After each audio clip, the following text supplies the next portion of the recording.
Bonjour et bienvenue à la conférence grand format de la CEA, la compagnie des experts, intitulée cette année « Climat, dérèglement durable ». Quel plaisir de vous voir aussi nombreux pour un sujet aussi important. Merci à vous, membres experts, représentants des sociétés d'expertise, assureurs, risque managers et institutionnels de l'assurance, de nous faire l'honneur d'être présents aujourd'hui. Mais vous n'êtes pas seuls. Car cette année, la CEA a le plaisir de présider la Fédération européenne des associations nationales d'expertise, autrement appelée, Yves, la FUEDI. La FUEDI fête ses 50 ans cette année, et avec Christophe Fournial, l'actuel président, mais également trésorier de la CEA, nous avons souhaité convier nos confrères européens à participer à notre conférence. Ils sont 30, représentent 12 nations, et ils ont fait le voyage jusqu'ici pour notre conférence. Alors s'il vous plaît, accueillons-les comme il se doit.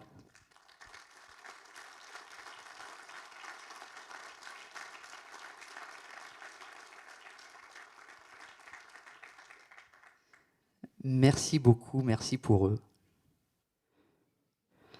Alors, y aura-t-il assez de place au sommet des montagnes pour sauver des eaux l'humanité?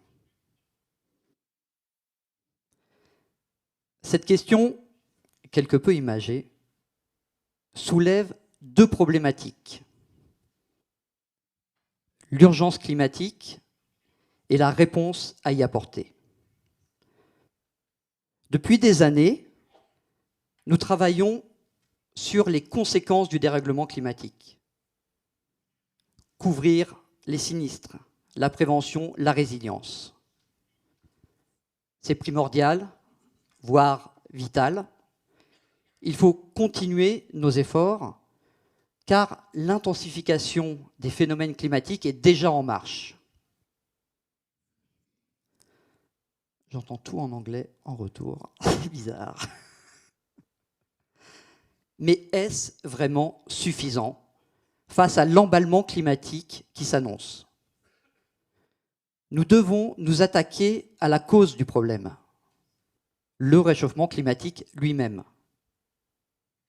et son origine, l'émission excessive de gaz à effet de serre dans l'atmosphère. En sommes-nous capables? Avons-nous un rôle à jouer dans ce combat? La compagnie des experts estime que nous avons les atouts nécessaires. Nous avons la capacité, l'ambition à nous mobiliser pour adapter nos manières de faire à des nouveaux risques. Souvenez-vous, en 2018, nous parlions des événements de très grande ampleur climatique avec la conférence IRMA. En 2019, le risque de la médiatisation des sinistres. En 2020, le Covid, la crise sanitaire. Et l'année dernière, la menace cyber. Nous avons également la conscience et l'expertise du risque climatique. Assureurs, experts, nous savons les impacts de la déviance du climat au travers des sinistres, catastrophes naturelles toujours plus conséquents que nous réglons. Nous avons également la force et le savoir collectif de nos instances européennes professionnelles. Chez nous, les experts, c'est la FUEDI, 12 nations, plus de 5000 experts qui travaillent ensemble, qui mobilisent leurs efforts. Et nous avons surtout, et il faut en prendre conscience, l'exposition et le positionnement nécessaires. Alors, je m'explique. L'indemnisation d'assurance est au cœur de la problématique environnementale. Nous estimons que chaque année, l'indemnisation d'assurance finance la construction, la reconstruction de plus de 6 millions de mètres carrés. Le secteur du bâtiment, c'est l'un des 4 acteurs majeurs en termes d'émissions de gaz à effet de serre. Il porte 20% de la charge. Dès lors, nous estimons que notre seule activité française pèse plus de 5 millions de tonnes de CO2 par an. Imaginez à l'échelle européenne, à l'échelle mondiale. Et un dernier atout, très important, le contexte économique, social, politique, il nous porte. Les engagements sociétaux des entreprises n'ont jamais été aussi forts. La maturité environnementale des consommateurs avance, progresse. Aujourd'hui, 70% des consommateurs privilégient des produits durables. La loi climat, qui a été décrétée l'année dernière au mois d'août, le 22 août, et révisée, et le secteur du bâtiment, qui a entamé sa mutation vers la neutralité carbone pour 2050. Alors oui, nous avons la capacité d'agir, et si nous avons la capacité d'agir, nous avons le devoir de le faire. Nous devons devenir les maîtres d'œuvre de l'indemnisation durable, de la reconstruction durable, pour contribuer à la décarbonation de la société attendue massive d'ici 2030. Nous sommes à la croisée des chemins. Nos décisions d'aujourd'hui peuvent assurer un avenir durable. Alors cette très belle phrase, du coup elle n'est pas de moi, hein, c'est le président du GIEC qui l'a indiqué dans son rapport du mois dernier. Alors, pour trouver les voies du succès, nous avons pris contact avec les meilleurs experts français et européens du climat, de la gestion de risque, de l'indemnisation, de la reconstruction.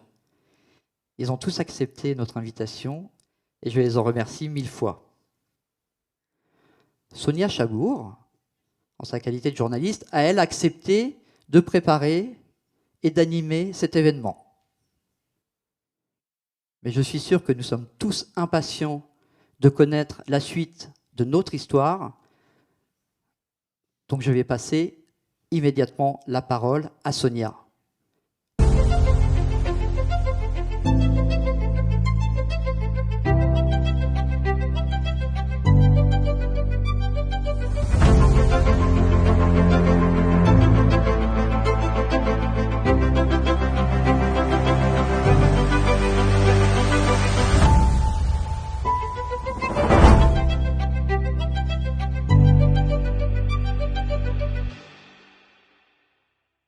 Comment, après ces commentaires, ne pas être saisi d'éco-anxiété, pétrifié par la situation catastrophique de notre planète? En agissant, c'est la clé. Mais comment? Avec quels outils? Dans quel ordre? Jusqu'où? C'est toute la problématique qui est posée aujourd'hui au monde de l'assurance. Les événements climatiques se répètent, ils sont de plus en plus dévastateurs. Comment alors assurer nos biens? Et ces bâtiments détruits, comment les reconstruire? Olivier en parlait à l'instant. On les reconstruit à l'identique? C'est aujourd'hui la règle qui s'applique dans nos contrats d'assurance, du moins en France. Mais cette règle ne serait-elle pas devenue complètement obsolète? Vouloir refaire ce qui ne tiendra pas à la prochaine tempête ou qui produira par des matériaux et des techniques employées encore et encore des gaz à effet de serre. C'est un peu comme Sisyphe et sa pierre. On a tous les deux eu des idées autour de la montagne, Olivier, aujourd'hui. Alors pensez à Sisyphe, ce pauvre Sisyphe, met tous ses efforts à hisser au sommet de la montagne sa pierre. Mais une fois arrivé en haut, inexorablement, la pierre redévale la pente. Sisyphe, condamné au supplice, n'a d'autre option que de recommencer éternellement le même exercice vain, inutile. Mais nous ne sommes pas condamnés aux enfers par les dieux de la mythologie grecque. Nous devons simplement prendre nos responsabilités et redresser la barre avant qu'il ne soit vraiment trop tard. C'est justement l'objet de notre conférence. Poser les bonnes questions, saisir les enjeux et définir les actions pour envisager l'avenir de façon plus sereine. Mettre le collectif également au cœur des réflexions. Bonjour à toutes et à tous, bienvenue à cette conférence organisée par la CEA et la FUEDI est retransmise en direct dans 12 pays européens. Vos questions et vos remarques sont attendues, des micros circuleront dans la salle. Pour ceux qui nous suivent en direct sur Zoom, vous pouvez poser vos questions en français ou en anglais, par écrit évidemment. Nous avons, pour démarrer cette conférence, l'honneur et le plaisir de recevoir un chercheur très engagé dans la diffusion de l'information scientifique. Il a accepté de venir nous éclairer sur les conséquences du réchauffement climatique en Europe. Mesdames et messieurs, je vous demande de faire le meilleur accueil à François-Marie Bréon.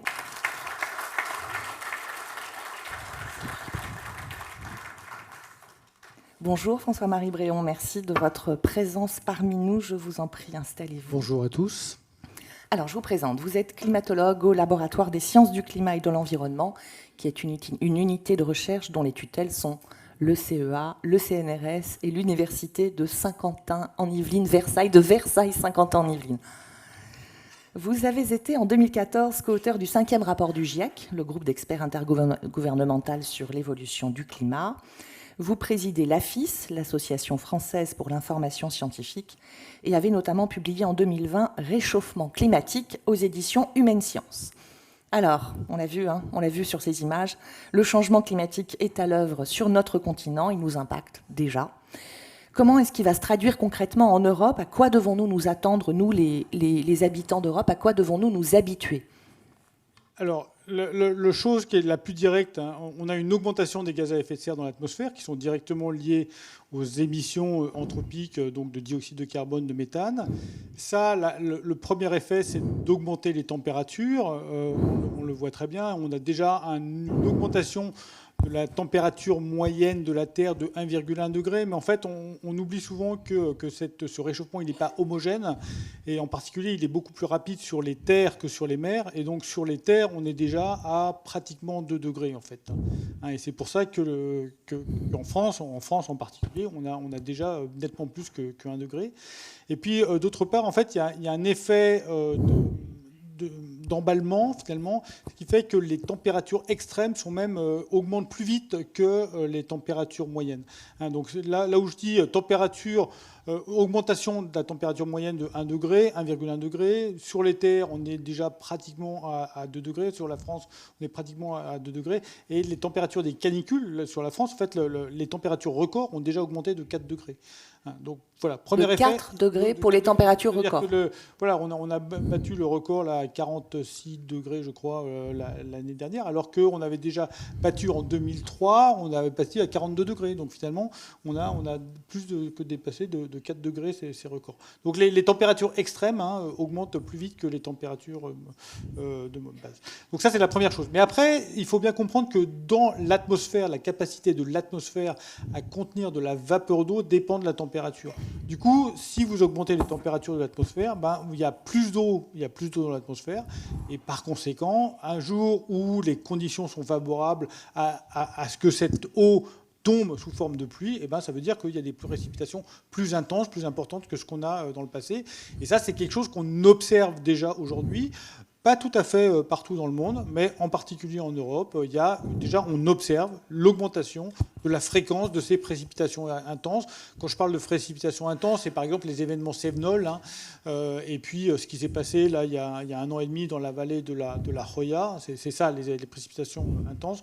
Mais il y a des choses aussi, on peut imaginer ce qui s'est passé l'été dernier en Allemagne, en Belgique. Donc, deuxième chose, précipitation intense. Troisième chose, l'augmentation du niveau des mers. Ça, c'est très clair, c'est aussi une conséquence du réchauffement climatique. En gros, il y a une fonte des glaciers, des calottes polaires liées au réchauffement, mais il y a aussi une dilatation de la mer qui fait que les deux conduisent à cette augmentation du niveau des mers. Aujourd'hui, on est à 4 mm par an, mais c'est clairement en accélération. Quand j'ai débuté ma carrière, on était plutôt à 2 mm par an. Donc, c'est vraiment quelque chose qui est de plus en plus rapide. Et puis, il y a des raisons de penser que ça va encore s'accélérer au cours du XXIe siècle. Et donc, avec bien évidemment un effet de potentiel sur les côtes. Et puis la dernière chose qui va potentiellement impacter la France, mais plutôt le sud de la France, c'est des conditions propices aux incendies qui vont devenir de plus en plus fréquentes. Donc des sécheresses comme on est en train d'avoir aujourd'hui, mais donc avec un impact sur le risque d'incendie qui va aussi augmenter. Voilà un petit peu les 4 choses sur lesquelles on l'observe déjà en partie, et il est clair que ça va s'intensifier dans le futur. On a des différences entre Europe du Nord, Europe du Sud ? Absolument. Justement, donc là, je viens de mentionner ces histoires d'incendie. C'est quand même plutôt l'Europe du Sud qui va être touchée par ça. Ensuite, pour ce qui est des précipitations moyennes qui ont un impact sur l'agriculture, là, on s'attend plutôt à avoir plus de précipitations en Europe du Nord et plutôt moins de précipitations en moyenne en Europe du Sud. Mais moins de précipitations, ça ne veut pas dire qu'il n'y aura pas des précipitations extrêmes. La vallée, typiquement, ce que je viens de dire sur la vallée de la Roya. Voilà.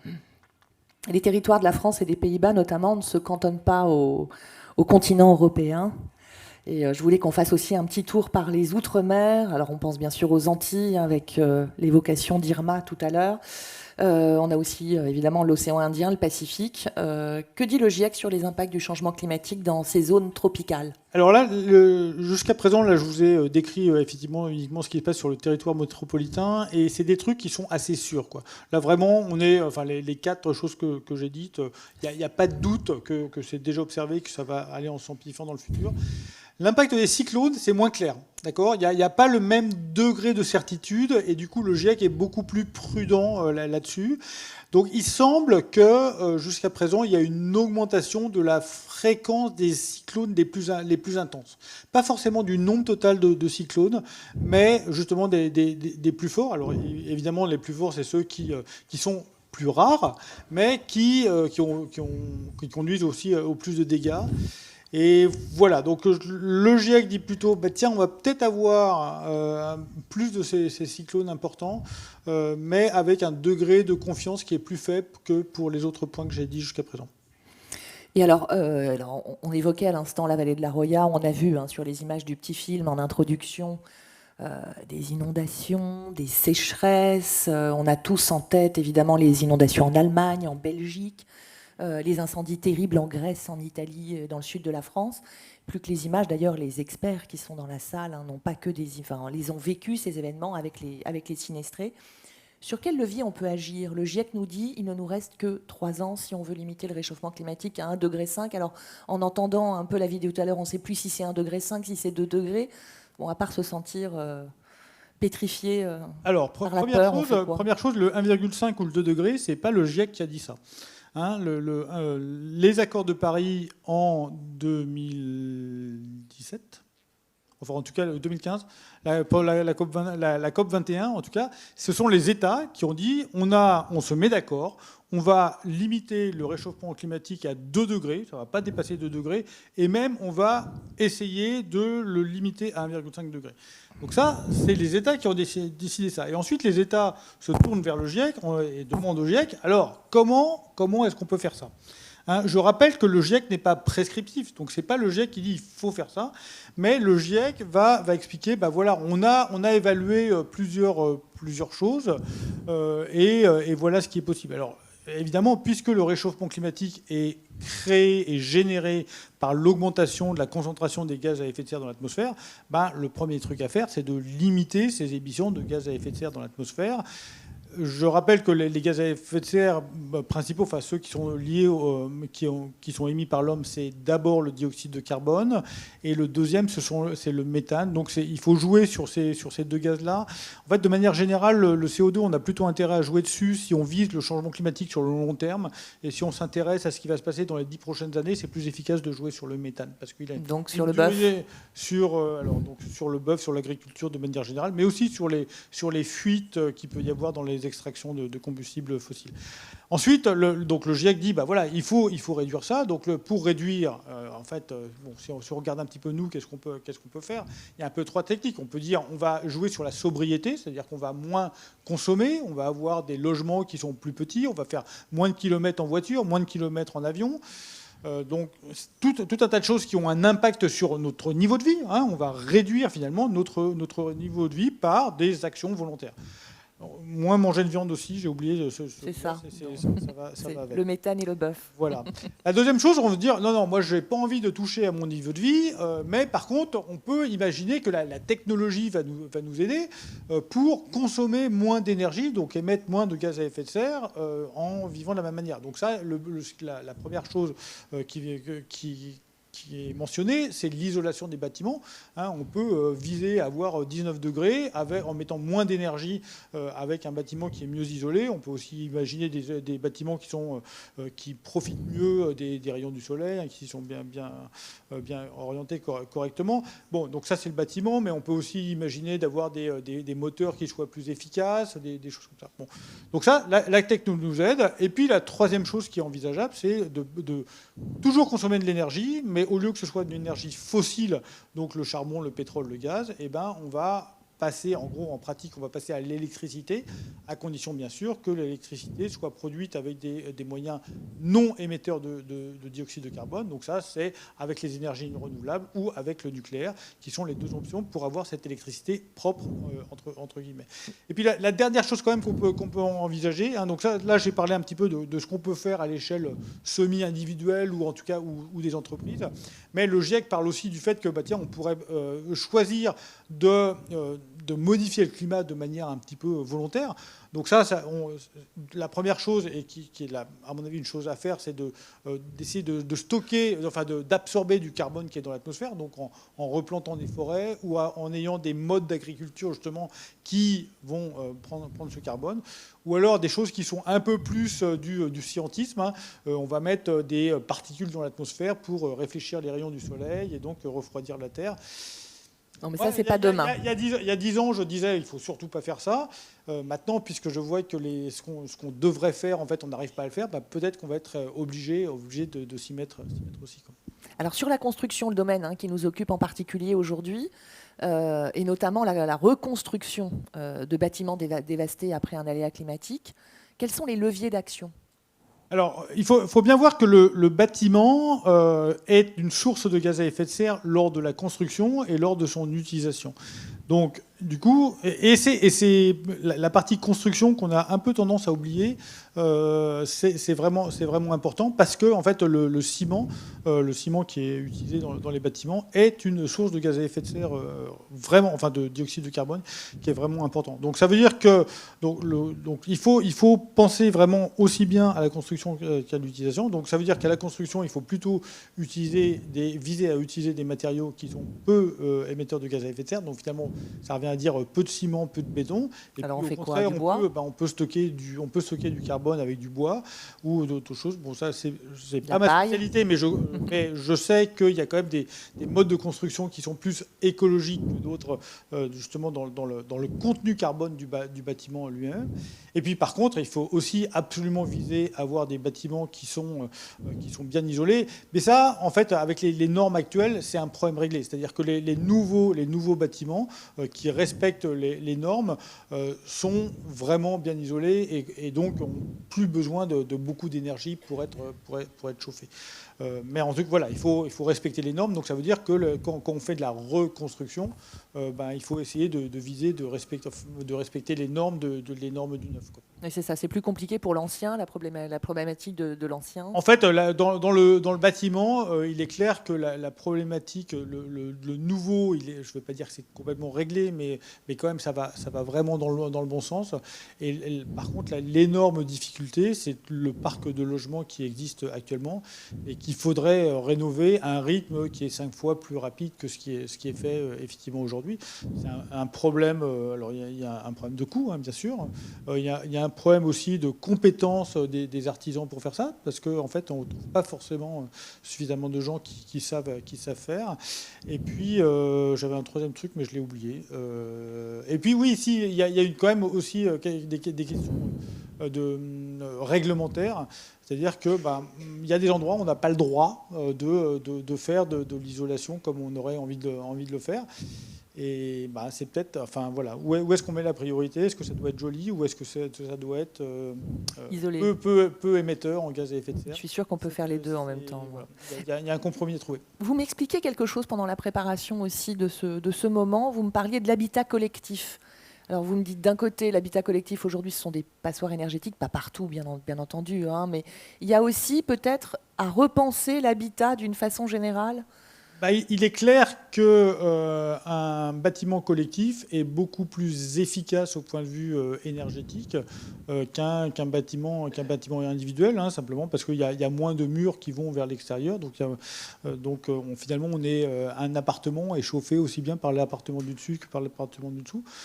Donc même si c'est pas ce que la plupart des gens veulent, il y a le rêve de beaucoup de gens, c'est d'avoir son pavillon dans la banlieue. Je dois dire, je vis dans un pavillon en banlieue moi-même, donc je suis critiquable sur ce côté-là. Mais il est clair que c'est pas durable, quoi. Ça fait partie des choses qui sont pas durables. Et donc si on était vraiment sérieux sur les objectifs de limitation et le changement climatique, si on était vraiment sérieux sur dire oui, en 2050, on sera neutre en carbone, il est clair qu'on devrait interdire les bâtiments individuels dès aujourd'hui. Et c'est ce qu'on devrait faire, mais je ne suis pas prescriptif. Bon, et puis évidemment aussi peut-être penser pour être bas carbone, ou en tout cas consommer le moins possible d'énergie, penser à équiper ces habitats de récupérateurs d'eau, de panneaux solaires, de... Ouais, alors récupérateur d'eau, enfin voilà, la problématique est peut-être là dans certaines régions, mais elle n'est pas là partout. Par contre, effectivement, alors donc on met sur les bâtiments des dispositifs des énergies renouvelables. À titre personnel, moi je suis pas un grand fan du photovoltaïque, du solaire photovoltaïque, parce que l'électricité se stocke très mal, et donc avoir sa production personnelle d'électricité, en fait, ça nécessite des batteries, ça des trucs comme ça. Donc à la fin, le bilan carbone n'est pas top. Le bilan est pas bon. Par contre, effectivement, avoir des panneaux solaires pour faire son eau chaude, pour faire son eau sanitaire, là pour le coup c'est beaucoup plus efficace pour deux raisons par rapport au photovoltaïque. D'une part, c'est efficace, c'est-à-dire que la quantité d'énergie qu'on récupère avec un panneau solaire thermique est beaucoup plus grande qu'avec un panneau solaire photovoltaïque. Et puis d'autre part, l'eau chaude se stocke très bien. Donc, si on a envie de prendre sa douche à 19h en hiver, on peut prendre une douche d'eau chaude parce que l'eau a chauffé pendant la journée, alors qu'évidemment, avec du photovoltaïque, ça ne marche pas de la même manière, quoi. L'électricité se stocke beaucoup plus mal. Donc oui, vous avez raison. Ne pas oublier que si on dessine un bâtiment efficace énergétiquement, il faut penser à mettre des panneaux solaires thermiques sur le toit. Vous nous disiez au tout début qu'effectivement, il allait y avoir de plus en plus d'épisodes intenses, notamment à cause de la montée des eaux. Je voudrais qu'on revienne sur ce que vous nous avez apporté. Vous êtes venu avec nous, notamment sur ce bassin d'Arcachon. Qu'est-ce que ça illustre? En fait, donc, un des impacts du changement climatique, c'est la montée du niveau des mers. Alors évidemment, quand on habite à Paris ou en région parisienne, la montée du niveau des mers n'est pas une problématique du tout. C'est évidemment les côtes qui sont touchées, et ce sont certaines côtes. Donc là, sur cette image, effectivement, c'est un peu un zoom sur le bassin d'Arcachon et les zones qui sont potentiellement à risque en cas de montée du niveau des mers de quelques dizaines de centimètres. J'ai plus le chiffre. Mais je voudrais insister sur le fait, c'est même encore l'autre figure, sur le fait que la problématique encore la dernière, la problématique de la montée du niveau des mers, souvent, on s'imagine que la mer, elle monte doucement, et puis un jour, tac, on passe la limite au-delà duquel c'est pas bon. Et en fait, c'est pas vraiment ça qui se passe. Ce qui se passe, c'est qu'il y a généralement des événements météorologiques importants, une tempête, qui vont conduire à une montée temporaire du niveau des mers, mais qui va se rajouter au niveau moyen. Et donc, donc la fréquence, la probabilité de ces événements météorologiques extrêmes qui dépassent le seuil au-delà duquel il y a une inondation, eh ben, vont devenir de plus en plus fréquents. Donc c'est pas tellement qu'un jour ça passe et puis le lendemain, enfin une année tout va bien et puis à partir d'une certaine année, eh ben, on a une inondation en permanence. C'est vraiment cette fréquence ou cette probabilité d'événement qui conduit à une inondation qui devient de plus en plus fréquent. Et c'est ce qui s'est passé finalement à la Faute-sur-Mer il y a une dizaine d'années, où donc il y avait une digue, simplement. Il y a eu un événement météorologique extrême. En plus, vraiment pas de chance. Une tempête qui sont combinées avec un jour de marée haute. Et donc, ça a passé les digues et ça a conduit à des choses absolument dramatiques. Voilà, c'est ça, la montée du niveau des mers, c'est ça, c'est pas un truc graduel, c'est des événements qui deviennent plus fréquents. Merci beaucoup pour vos explications. François-Marie Bréon, on peut l'applaudir. Merci beaucoup. Vous avez vu, les leviers existent, à nous tous de les activer. Je vous propose à présent un petit voyage virtuel à travers l'Europe pour comprendre que nos pays n'ont pas tous la même manière d'appréhender et de couvrir les risques climatiques. Nous allons nous pencher sur les modèles espagnols, néerlandais et français. Merci de faire le meilleur accueil à Francisco Espejo, Adrian Westerhoff et Éric Petitpas. Bienvenue, messieurs. Et merci à tous les trois d'avoir accepté l'invitation de la CEA et d'être parmi nous aujourd'hui. Francisco Espejo, vous êtes donc le directeur adjoint des études et des relations internationales du CCS, le Consorcio de Compensación de Seguros. Alors en espagnol ça va, en hollandais ça va être un peu plus tendu, je vais tenter ma chance quand même. Adrian Westerhoff, vous êtes le président du NIVRE Calamiteiten et Projecten, qui est une fondation et l'équivalent néerlandais de la CEA française. Vous avez été expert pendant également de nombreuses années. Et puis Éric Petitpas, on vous retrouve quelques années après notre colloque IRMA. Vous êtes conseiller à la mission Risques Naturels, la MRN, une association créée par les professionnels de l'assurance pour améliorer la connaissance et la prévention des risques naturels. On commence donc notre petit tour d'Europe avec le cas espagnol, Francisco Espejo. D'abord, en quelques mots, et pour bien comprendre l'approche de l'Espagne face aux risques climatiques grandissants, pouvez-vous nous expliquer comment les dommages climatiques sont couverts en Espagne? Bien sûr, merci. Bonsoir à tous. Et moi, je crois que je vais changer en anglais parce que... Vous faites comme vous voulez, vous pouvez, tout à fait. Je le fais moins... En anglais, allez-y. Moins mauvais, si je No peux. problem. OK, well. Et... Nous avons une entreprise en Espagne, une entreprise publique, et bien qu'elle s'appelle Consorcio, ce n'est pas un consortium en tant que tel, compagnie d'assurance. C'est une entreprise publique unique, chargée... Est-ce que ma présentation va passer? Voilà.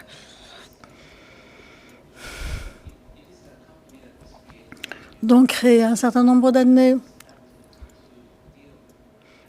elle couvrait la réglementation européenne en Espagne, parce que l'Espagne, bien sûr, est entrée au sein de l'Union européenne. Et c'est un peu comme un couteau suisse pour un certain nombre de secteurs de l'assurance en Espagne. Donc, différentes fonctions. Et la plus importante de ces fonctions, c'est la couverture de ce que nous appelons chez nous les risques extraordinaires. Ces risques extraordinaires sont à la fois naturels, donc d'origine humaine, inondations, grands vents, etc., etc. Et c'est une compagnie qui a un certain nombre d'actifs. On ne reçoit pas de fonds du gouvernement, du public, non.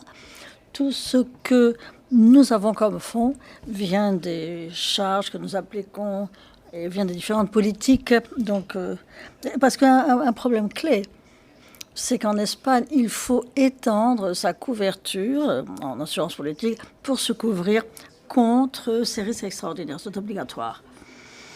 Donc, il y a, on appelle ça surcharge, une charge indépendante, des polices supplémentaires. Et nous couvrons tous les éléments, que ce soit les dégâts physiques, personnels, interruption d'affaires, manque de continuité des affaires, etc. Alors là, ce qu'on a effectué, une fois qu'on effectue ces fonctions d'assurance, on est soumis à la loi privée, du secteur privé. Par la prévention de risques, nous travaillons de façon indirecte.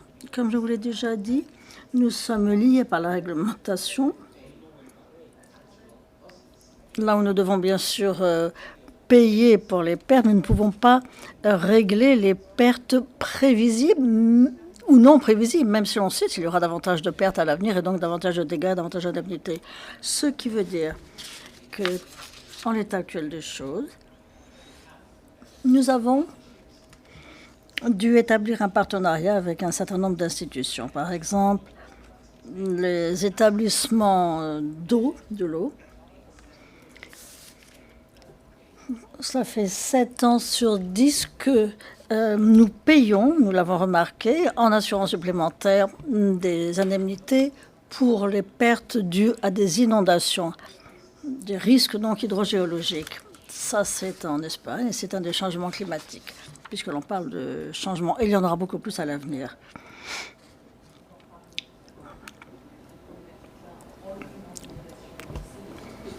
Un peu comme sur les cartes françaises qu'on a vues tout à l'heure sur la côte atlantique, les zones côtières et fluviales sont soumises de plus en plus à des épisodes de fortes pluies, ayant pour conséquence des inondations, des dommages à répétition.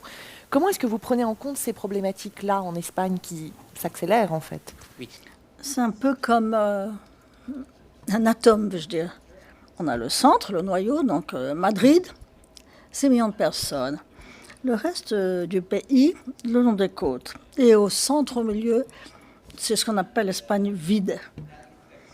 Cela vous montre d'ailleurs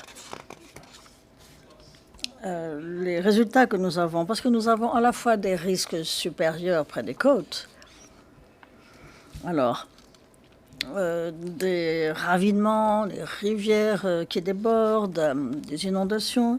Bon, si vous connaissez l'Espagne, vous l'avez vu. La côte est très, très construite en Espagne, vous l'avez vu. Donc les risques et les expositions sont très fortes. Ce que nous faisons, comme toute notre entreprise d'assurance, c'est que nous dirigeons nos investissements vers des investissements non carbonés, bien sûr, mais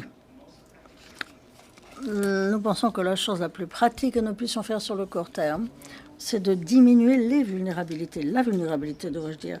Alors, bien sûr, contrôler les expositions. Bon, ça ne dépend pas à 100% de nous, mais par ce partenariat avec les autorités de l'eau, donc de l'Espagne, nous avons créé, avec la Direction générale de l'eau, une sorte d'équivalent du fonds Barnier en France, donc avec le ministère de la Transition écologique. Et nous aidons la Direction générale à trouver des hotspots, des zones de risque. Il y a un grand nombre de projets, notamment dans le sud-est de l'Espagne. Regardez là. C'est Murcia, Alicante, qui sont des régions très risquées, d'une certaine façon. 23 millions d'euros en subventions pour aider la diminution de risque, à la fois sur les marchés privés et publics, quartiers privés et publics. Nous avons aussi des subventions, non pas à ce moment-là à la propriété individuelle, mais des investissements pour identifier des zones de fort risque d'inondation. Et nous investissons notamment, ça c'est autre chose que nous avons plus récemment, des solutions vertes de plus en plus. En fait, elles deviennent la tendance principale. Alors qu'il y a 10 ans, ces solutions semblaient expérimentales ou un peu bizarres. Et bien maintenant, nous montrons qu'on ne donne plus d'espace aux rivières, et donc elles peuvent se déverser dans des zones où il n'y a pas de propriété, donc pas de construction. On diminue à ce moment-là les dégâts. Donc ce partenariat, c'est clé pour nous pour essayer de parvenir à une diminution de ces risques. Voilà. Une politique de prévention des risques, en fait. Vous disiez 23 millions d'euros depuis 2020 investis sur cette région de Murcia et Alicante. C'est ça, oui.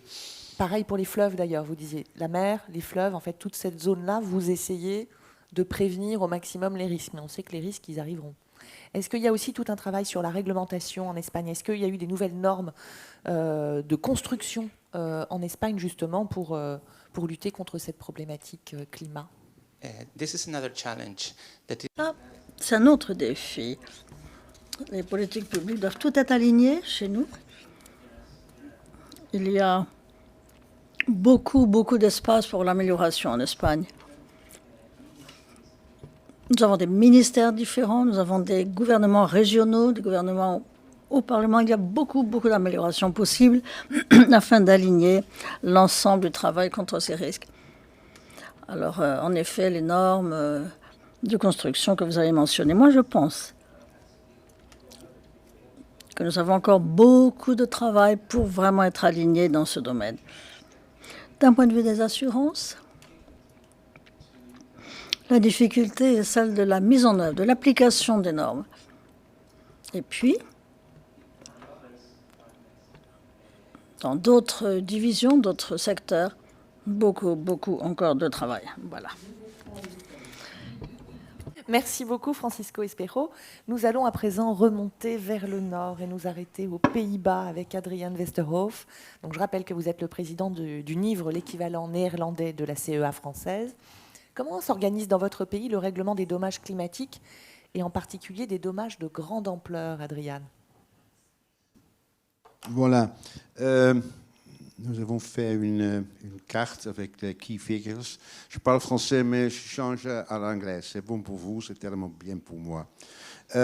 So if you look at the key figures, donc, si vous regardez les chiffres clés, vous voyez à quoi ressemble le marché néerlandais, 6,7 milliards en coûts à cause des dommages. Nous avons... nous avons 1700 ajusteurs, enfin adjusters, dans notre association NIVRE. Donc, nous avons 400 experts associés. Et je viens de la fondation qui traite des catastrophes. C'est comme une fondation sœur. Donc, comme je vous l'ai dit, 400 experts acier, 1700 experts NIVRE. Les domaines d'expertise sont assez larges. Ça va de l'agriculture, de l'enquête des accidents, des moteurs. Enfin, tout est là. Vous voyez la liste. Et vous voyez le président non, oui, je ne sais pas si... oui, nous avons plusieurs représentants ici de NIVRE qui se trouvent dans la salle, ici.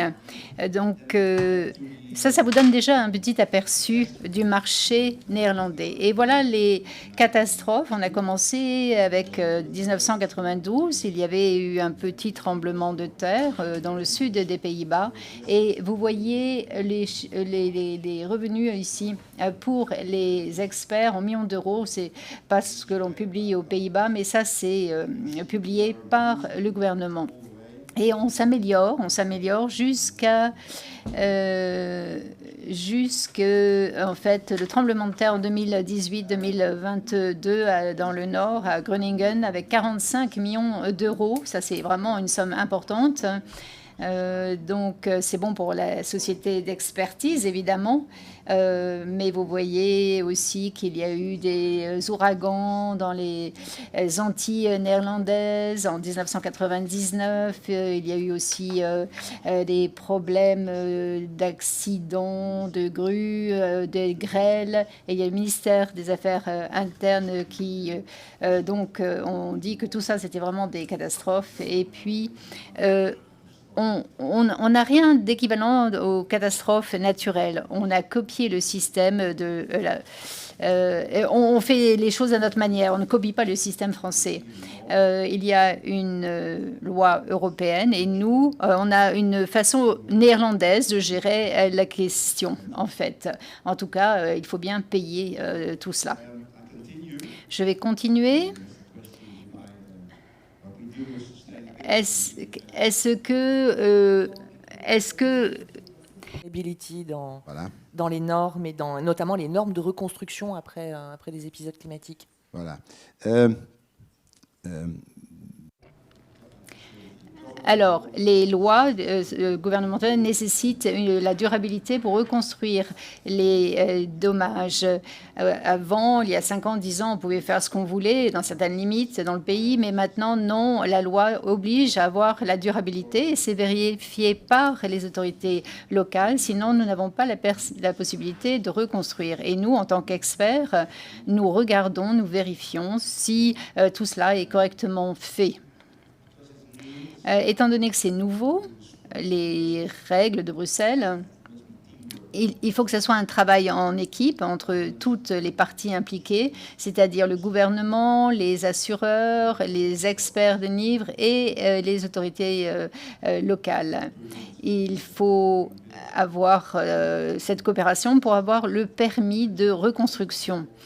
C'est un principe de A à Z, si vous voulez. Les lois gouvernementales définissent le principe du berceau au berceau, donc de A à Z, de sorte que tous les matériaux utilisés en fait dans la reconstruction soient soumis à l'approbation des autorités. Ce n'était pas le cas il y a quelques années, mais voilà maintenant le système. Si vous ne faites pas ce qu'on vous demande, à ce moment-là, vous ne pourrez pas construire. Et ceci a un impact évidemment énorme parce que la façon normale de reconstruire n'est pas possible parfois, ça prend plus de temps, donc il y a une interruption dans la continuité des affaires. Donc c'est évidemment un impact énorme. Et les sommes impliquées sont aussi significatives. Donc, et ce que l'on devrait faire, c'est d'avoir une société d'évaluation européenne. Bien. En tant qu'expert, et ça c'est tout à fait nouveau, si vous travaillez pour le gouvernement, vous devez prouver votre empreinte. Et donc, on connaît bien les risques. On a vu les risques, que ce soit des tremblements de terre, notamment. Il faut expliquer quelle est notre empreinte, combien de personnes viennent en voiture, où est-ce qu'ils dorment, etc. Donc, nous sommes redevables de notre empreinte carbone. Pareil pour le travail d'évaluation qu'on a fait pour le tremblement de terre dans le nord. Il n'y a pas beaucoup d'experts qui vivent dans le nord des Pays-Bas. Ils viennent de l'ouest. Et donc, il faut qu'on justifie auprès du gouvernement notre empreinte carbone. Et c'est nouveau pour nous. Et enfin, il y a une nouvelle loi et s'il y a une grande catastrophe aux Pays-Bas et si cela a un impact sur la population, si les gens paniquent, voilà mon expérience depuis plus de 30 ans. Si notre roi ou notre reine se rendait sur place, sur l'endroit de la catastrophe, ainsi que notre Premier ministre, s'il mettait ses bottes en plastique, à ce moment-là, le gouvernement nous soutiendrait financièrement beaucoup plus et soutiendrait financièrement les personnes affectées ainsi que le business. Dans notre panorama européen, on poursuit, on revient en France. C'est assez inspirant ce qu'on vient d'entendre. On est ravis de vous retrouver, Éric Petipa. Vous êtes conseiller à la mission risque naturel, la MRN. Pour commencer, pour permettre à chacun de bien comprendre les différences avec nos voisins européens, comment sont couverts les risques climatiques et naturels dans l'Hexagone ? Bonjour à tous. Alors je m'exprimerai en français et je m'excuse des interlocuteurs étrangers parce que mon anglais est une catastrophe naturelle à lui tout seul, donc il est préférable de ne pas en rajouter. En matière de garantie d'assurance, alors il y a un panorama qui est affiché concernant l'ensemble des personnes exposées et des biens exposés. Donc dans le domaine, je ne veux pas la présentation complète, dans le domaine de la construction ou du non-auto en vocable français, on a 3 régimes principalement. Le régime des catastrophes naturelles, donc, qui est un régime légal co-géré par l'État, la Caisse centrale de réassurance et les assureurs, avec, je dirais, une garantie pour un certain nombre de périls dénommés, avec une mécanique de reconnaissance CatNat dans le cadre d'un dispositif d'une commission interministérielle qui décrète, ou fait des arrêtés de catastrophes naturelles. Et puis, pour une partie de ces aléas qui ne sont pas couverts par le régime CatNat, on a éventuellement des garanties contractuelles. Alors, c'est le cas, par exemple, des inondations qui sont en dehors, une partie des inondations qui sont en dehors du régime des catastrophes naturelles et pour lesquelles il y a des garanties contractuelles qui sont accordées dans beaucoup de contrats d'assurance. Sur un autre volet d'aléas, on a les garanties concernant les tempêtes, l'impact des tempêtes, l'impact de grêle et le poids de la neige sur les constructions. Et puis un aléa, ou des aléas naturels qu'on oubliait un peu, qui sont effectivement les incendies de forêt et la foudre, tout simplement, qui est purement naturelle. C'est un peu moins le cas pour les incendies de forêt qui ont beaucoup d'origine anthropique, et pour lesquels les garanties incendie apportent évidemment des solutions de résilience en cas d'incendie. Peut-être pour préciser, pardon, pour nos amis européens qui nous écoutent sur le régime CatNat, vous disiez, hein, l'organisation est très claire, c'est financé par tous les assurés. Hein. Tout le monde cotise, tout le monde met au pot, et le jour où ça arrive, ben, c'est utile. Parfois, il en manque, on verra ça tout à l'heure avec nos amis assureurs. Donc vous nous disiez, la France est dotée d'un système de couverture des dommages naturels solide, on peut dire ça. Ouais, mais on voit bien que ces aléas climatiques augmentent en nombre et en intensité. Notre climatologue tout à l'heure nous l'expliquait. Comment est-ce qu'on s'adapte, nous, en France, à ces conditions climatiques plus sévères ? L'évolution là-dessus, je ne fais que reprendre l'étude de France Assureur, qui a une première étude qui avait été faite à l'occasion de la COP 21, dont il était parlé en 2015, et qui a été actualisée pour la COP 26 en fin d'année 2021. Donc on voit là la répartition des aléas, catastrophes naturelles, sécheresses, inondations et tempêtes dont on vient de parler, en partie gauche du graphique, sur les 30 dernières années, donc de 90 à 2020. Et on voit sur la partie droite la projection de ces catastrophes à l'horizon 2050, avec une variabilité qui dépend évidemment des différents aléas, mais avec une variabilité donc plus ou moins grande, jusqu'à 3 fois en ce qui concerne les phénomènes de sécheresse, 1,5 fois en ce qui concerne les phénomènes de tempête, et puis effectivement les inondations qui sont également, je dirais, impactées par le sujet, et notamment la submersion côtière dont on parle régulièrement. On voit que dans ces facteurs, il y a des facteurs climatiques qui rentrent pour une bonne part, à peu près 40% entre le climatique pur et la variabilité habituelle du climat. Une partie d'augmentation des richesses à l'horizon 2050, donc il y a aussi une contribution significative sur le sujet. Et puis, dans une moindre part, d'ailleurs, c'est un pourcentage qui a beaucoup évolué par rapport à l'étude précédente, un facteur de répartition. Je dirais, a priori, on commence à être... on essaye de ne pas aller là où les risques s'accroissent. Je dis bien on essaye. Voilà. Donc, on voit ici la progression graphiquement aussi sur des schémas toujours issus de France Assureur. Donc dans les années 84-90, on était à 1,2 milliard en moyenne par an, et aujourd'hui on est pour les dernières années sur une moyenne de 3,8 milliards. Donc effectivement, si on avait des doutes, là, globalement on constate déjà l'évolution par le passé et on voit la projection pour l'avenir. Et notre pays, comment est-ce qu'il appréhende tout ça ? On entendait l'exemple espagnol très axé prévention, l'exemple néerlandais très axé bas carbone à tous les étages. Et vous ? Nous ? Les Français ? Oui, nous, alors, sur ce graphique, je vais évoquer la partie gauche du graphique qui reprend une partie des informations qui sont évoquées. Je dirais qu'on a un souci, me semble-t-il, mais on n'est peut-être pas les seuls. On a une politique, je dirais, d'adaptation qui est multi-aléas.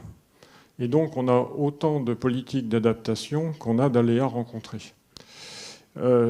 Il va être temps quand même d'envisager d'avoir une politique d'adaptation du bâti multi-aléas et simultanément, parce que c'est bien le sujet qu'on a à traiter. Si je prends quelques exemples, on a un dispositif réglementaire en matière de séisme qui est totalement complet Et a priori, le seul aléa qu'on ait, c'est finalement la conformité de l'exécution des bâtiments par rapport à ce dispositif. Et donc, est-ce que les bâtiments sont réellement capables de résister le moment venu ? En matière d'inondation, on a un système qui n'est pas achevé et qui donc il faut compléter, avec des cartographies d'inondation qui concernent une partie du territoire, les aléas naturels d'inondation majeures, avec une partie de ces cartographies qui sont couvertes par des plans de prévention des risques d'inondation, mais une partie seulement, avec des prescriptions que je qualifierais minimales en matière de régulation d'inondation. Et puis on voit qu'on a 55% des sinistres inondations qui sont tout simplement en dehors de toute cartographie, pour lesquels on n'a absolument aucun outil de prévention des risques d'inondation.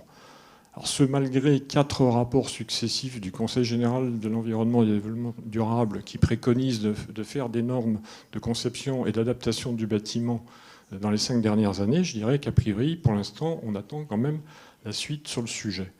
En matière de sécheresse, on a également une politique qui avait commencé un peu comme en inondation avec des plans de prévention, qui n'a pas été au bout de la démarche et qui a été probablement remplacée aujourd'hui par la loi Elan, avec des prescriptions en matière d'études de sol obligatoires, et puis en l'absence d'études de sol, par contre, mais qui n'est pas obligatoire malheureusement au moment de la construction, et en l'absence d'études de sol, des mesures d'adaptation avec des règles, des arrêtés qui définissent des normes de construction.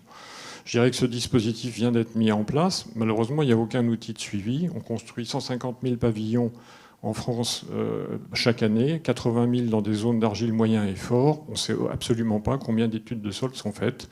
On ne sait absolument pas combien de constructeurs se mettent en conformité avec ces règles. And so on. Donc vis-à-vis de tout ça, je dirais globalement, et je passe sur la partie droite, on a différentes actions qui sont envisagées. Alors on a évidemment un impératif au niveau assurantiel de préserver cette mutualisation des risques, mais je dirais que je laisserai plutôt France Assureur parler du sujet purement assurantiel. En matière de développement, on a fortement, heureusement, la taxonomie européenne qui promeut les critères ESG. Il est clair que ces critères ESG intégrant la résilience, il est important que de plus en plus d'entreprises aient à répondre sur le sujet. En ce qui concerne la finance verte, je suis un peu moins rassuré. On ne devrait normalement pas trouver de financement pour faire des constructions non adaptées en zone inondable, et pourtant on en fait. On les trouve. Ce qui veut dire qu'il y a des progrès à faire sur le sujet. Il y a probablement un thermomètre à bâtir au travers un diagnostic de performance à la résilience, soit des projets à construire, soit des projets à rénover. Là-dessus, on travaille notamment à la mission risque naturel, à la création d'un DPR. L'Observatoire de l'immobilier durable travaille également. Cercal, qui fait la qualification, travaille également sur le même sujet. Donc on voit bien qu'il y a des outils qui sont en train de se mettre en place et qui permettront éventuellement de développer cette finance plus verte sur le sujet. Notons quand même l'initiative du premier bailleur de logement social en France, qui a également une politique en cours sur le sujet et qui, au-delà de la préservation de son patrimoine et de sa valorisation, a également le souci d'1 million de personnes qui l'hébergent au sein de ces bâtiments. Par rapport à ces différentes dispositions, on a également, outre le DPR, et j'irais un certain manque en matière de normes de construction adaptées, les travaux, et je nous fais la publicité sur les référentiels de résilience du bâti, qui permettent de recourir à des règles existantes, même si elles ne sont pas des normes, et qui permettent de faire mieux en matière de résilience. Et je remercie encore la Fédération française, la Fédération des sociétés d'expertise et la CEA et la CFEC pour leur contribution à ces travaux. On a également, je dirais, des outils. Il y a quelques bâtiments, mais on a du mal à en trouver, qui sont également résilients. Et donc, on a un trophée des bâtiments résilients qui est un concours. Oui, c'est ça. Vous organisez vous-même à la MRN, organise avec l'Agence Qualité Construction et avec Construction 21, sous l'égide de la France Assureur et du ministère de la Transition écologique et de la Fédération française du bâtiment et d'autres partenaires. Personne. Et donc, on sent qu'il y a quand même, je dirais, un début de commencement de prise de conscience sur le sujet. C'est ce que vous dites. Il y a des choses. Il y a des choses. Il y a de la volonté. Mais il y a des trous dans les raquettes. Il y a des trous dans les raquettes, en fait. Voilà. C'est ça. Pour conclure, peut-être sur le sujet, je dirais que, et pour rejoindre un peu, je n'ai pas tout à fait la même vision, mais on en reparlera avec M. Bréon sur le sujet. Je pense que j'ai une question à poser à la salle, c'est est-ce que vous pensez que pour loger 4 personnes dans une maison individuelle de 100 mètres carrés, il y a besoin de 250 tonnes de matériaux? C'est ce qu'on fait aujourd'hui dans un pavillon. Je pense qu'avec 50 tonnes, ça suffirait largement. Et donc, a priori, si on met 50 tonnes de matériaux, le bilan carbone pour déplacer 50 tonnes à un endroit donné n'est pas tout à fait le même que pour déplacer 250 tonnes. Je dirais que la déconstruction ou le réemploi du matériau sera peut-être plus facile avec 50 tonnes qu'avec 250 tonnes. Et la vitesse de construction et donc la rentabilité de l'investissement pour faire cette maison sera probablement un peu différente, puisque depuis 50 ans, on met toujours 1 an pour faire un pavillon, alors qu'a priori, on doit être capable de le faire en 15 jours. Et donc, je pense qu'il y a un certain nombre de paramètres qui sont à intégrer à la réflexion, qui rejoignent les problématiques beaucoup plus vastes, effectivement, de durabilité et d'atténuation. Et donc, je dirais qu'il faut intégrer à l'occasion de ces réflexions sur le bilan carbone, tout simplement la réflexion sur les multi-aléas et passer beaucoup plus d'ingénierie à concevoir des bâtiments. Aujourd'hui, on dépense plus d'ingénierie en gestion de sinistres des bâtiments, des maisons individuelles sinistrées, qu'à les construire. Est-ce que c'est bien normal ? Merci pour ces questions et pour la réflexion que vous nous proposez. Merci à tous les 3, messieurs. Je vous invite à regagner la salle sous vos applaudissements.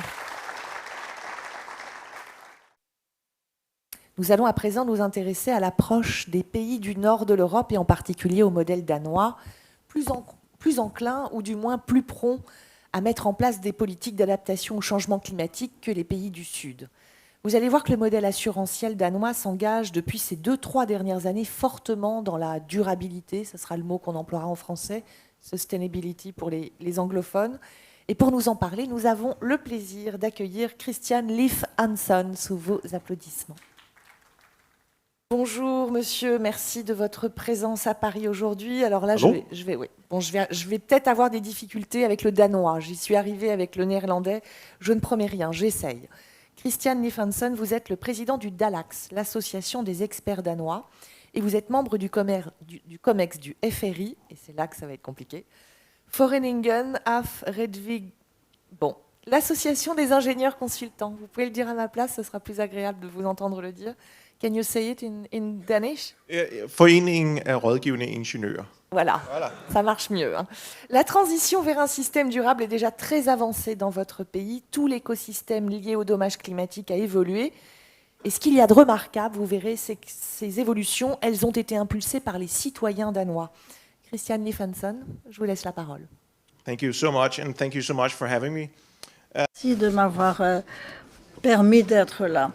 Oui, je suis aussi le président du DALAX et du FRI. Bien sûr. Et je vais vous voir un peu comment nous voyons la durabilité dans les pays nordiques. J'ai peu de minutes, donc ça ne sera pas une présentation massive, ni en profondeur, mais plutôt un paysage d'ensemble que je vais vous brosser. Au Danemark, dans la région nordique. La durabilité, ce n'est pas une théorie. J'ai été à pas mal de symposiums où l'on voit les experts parler de l'importance de la durabilité, etc. Et nous, dans les pays du Nord, notamment dans le modèle danois, c'est partout. Les entreprises, la politique, dans les maisons individuellement. Donc c'est quelque chose que nous prenons très, très sérieusement à cœur. Et si on ne prend pas la durabilité avec sérieux, eh bien de toute façon, on n'aura plus de travail d'ici quelques années. Donc c'est comme cela que nous avons approché ce problème il y a quelques années. On a l'Ukraine. Regardez les problèmes, la planète est encore là. Moi j'ai des petits-enfants. Eh bien, ma théorie, c'est que je veux quand même que la planète soit un petit peu meilleure quand je partirai que lorsque je l'ai reçue. Que voit-on? On a parlé réglementation, d'où vient le changement pour que la durabilité entre dans la vie réelle. Au Danemark, la réglementation du gouvernement, elle est là. Elle progresse, mais lentement. Nous avons vu que la réglementation, ça vient de nos clients. Nous, en tant que fournisseurs de services, nous assurons que les compagnies d'assurance poussent beaucoup plus fort sur la réglementation que le gouvernement. La semaine dernière, une réunion avec des compagnies d'assurance, la plus grande d'ailleurs, Tung Insurance, dans les pays nordiques, et leur cible, c'est de ne pas travailler avec des entreprises qui n'aient pas une stratégie sur la mise en œuvre de la durabilité dans leur politique. Ça sera en application l'an prochain. Les autres compagnies d'assurance sont les mêmes. Donc, en tant qu'assureur, vous ne travaillez que pour l'avenir. Avec ce point, pourquoi est-ce que je vous dis cela d'abord? Pourquoi est-ce que les compagnies d'assurance poussent autant afin que, en tant qu'apporteurs de services, nous puissions avancer rapidement? Ici, je vous montre tous les ans l'association danoise des compagnies d'assurance lance une enquête, demande aux décideurs politiques un certain nombre de questions. Et l'un des points clés, c'est sur la durabilité. 73% des clients d'assurance danois estiment qu'il est important ou très important de développer des produits qui vont profiter au climat, protéger le climat. Cela montre que ce n'est pas une théorie, la durabilité. Et les citoyens poussent. Et donc, il faut prendre ce point vraiment de façon très sérieuse. Il faut ne pas penser que ça va nous frapper à l'avenir, mais que c'est là, maintenant.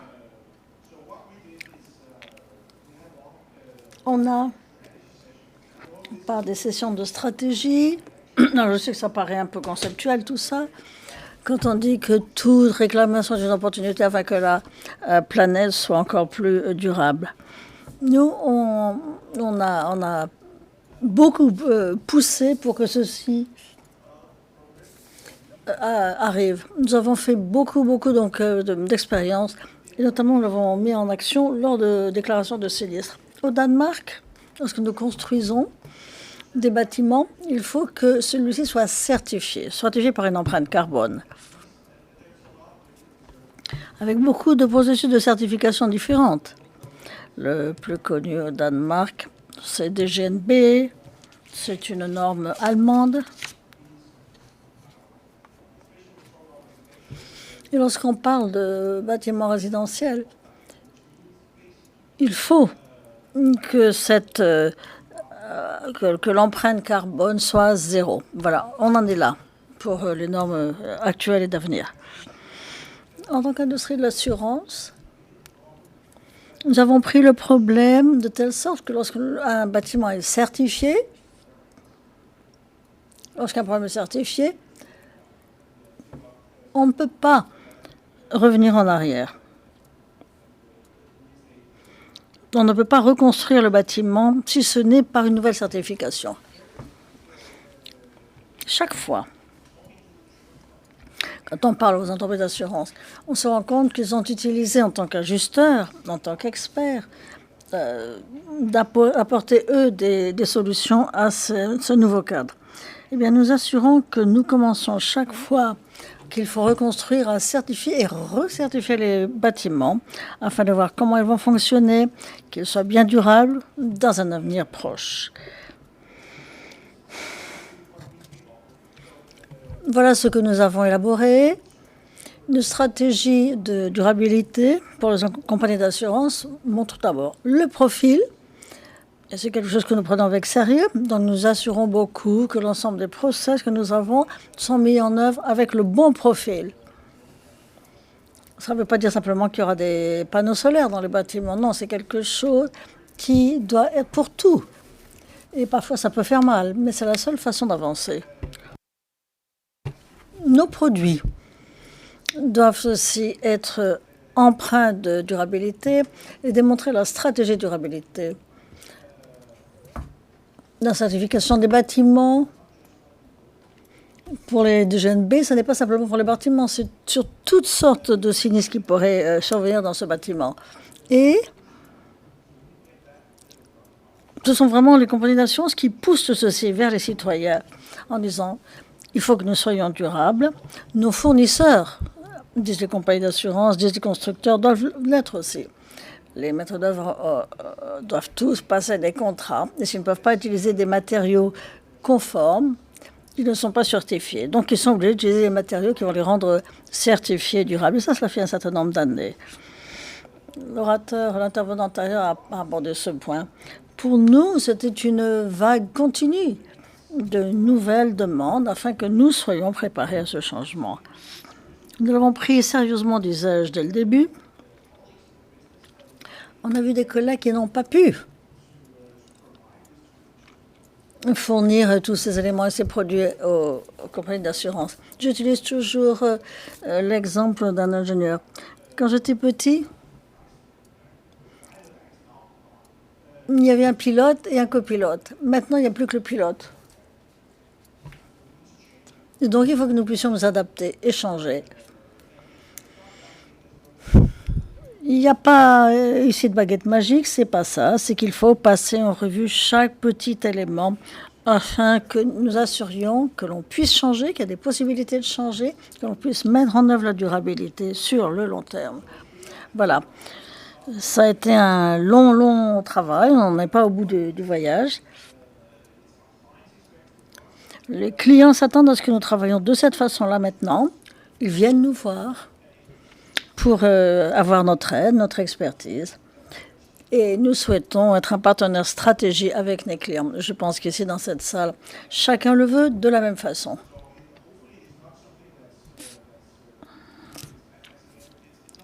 Ça n'est pas quelque chose qui ne va pas durer. Non. Quand je parle à tous ceux qui sont plus jeunes que moi, je me rends compte que c'est vraiment une priorité dans leur esprit. Parler à n'importe qui au Danemark, parler de durabilité au Danemark, c'est vraiment parmi les 3 plus fortes priorités. Intéressant de voir qu'il y a une grande différence entre les pays en Europe en matière de priorité. En tout cas, ça fait partie des fortes priorités pour les pays nordiques, ce qui vous montre l'importance pour nous de ce concept. Parce que je pense que nous aurons tous beaucoup plus de pluie à l'avenir. Voilà. Je crois que je pourrais continuer à parler, donc arrêtez-moi. Voilà ce que j'avais à dire en tout cas. Sonia, I don't know if that's... Merci. Thank you very much. Là, il faut aller chercher le diable partout où il se trouve, en fait. Retenir de ce qu'on vient d'entendre. On va passer à notre table ronde. Les climatologues sont très clairs. Il faut réduire nos émissions par 4 si on veut habiter dès maintenant une planète vivable. Nos bâtiments sont parmi les premiers pollueurs, on vous l'a dit plusieurs fois aujourd'hui. Ils sont aussi parmi les premiers affectés par les aléas climatiques. 3 leviers d'action, nous disait-on. La sobriété, moins de consommation d'énergie et d'eau. La technologie, des matériaux et des méthodes moins gourmandes. Et une production d'énergie peu carbonée. Le Danemark, poussé par ses citoyens, fait le choix d'une approche globale. Les Danois et plus largement les populations des pays du Nord, on l'a entendu aussi avec le modèle néerlandais, les Danois, les citoyens sont prêts à mettre la main à la poche pour financer ces adaptations aux nouvelles conditions climatiques. Qu'en est-il en France? Comment l'écosystème assurantiel s'adapte-t-il aux lois de la nature? Quelles sont les nouvelles approches et méthodes qui s'imposent dans la construction? Quel rôle pour les acteurs du secteur? Pour débattre de ce sujet, je vous demande de réserver le meilleur accueil à nos 5 invités, Stéphane Penet, Oliver Wilde, Christophe André, Olivier Glou et Olivier Laurent, que j'accueille avec plaisir sur scène. Venez vous installer, messieurs.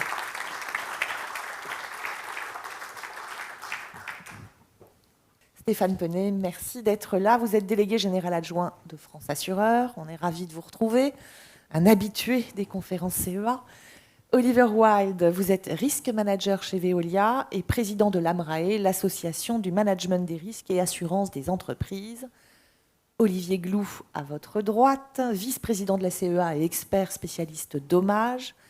Christophe André, à côté d'Olivier Glou, vous êtes expert CEA spécialiste en génie climatique.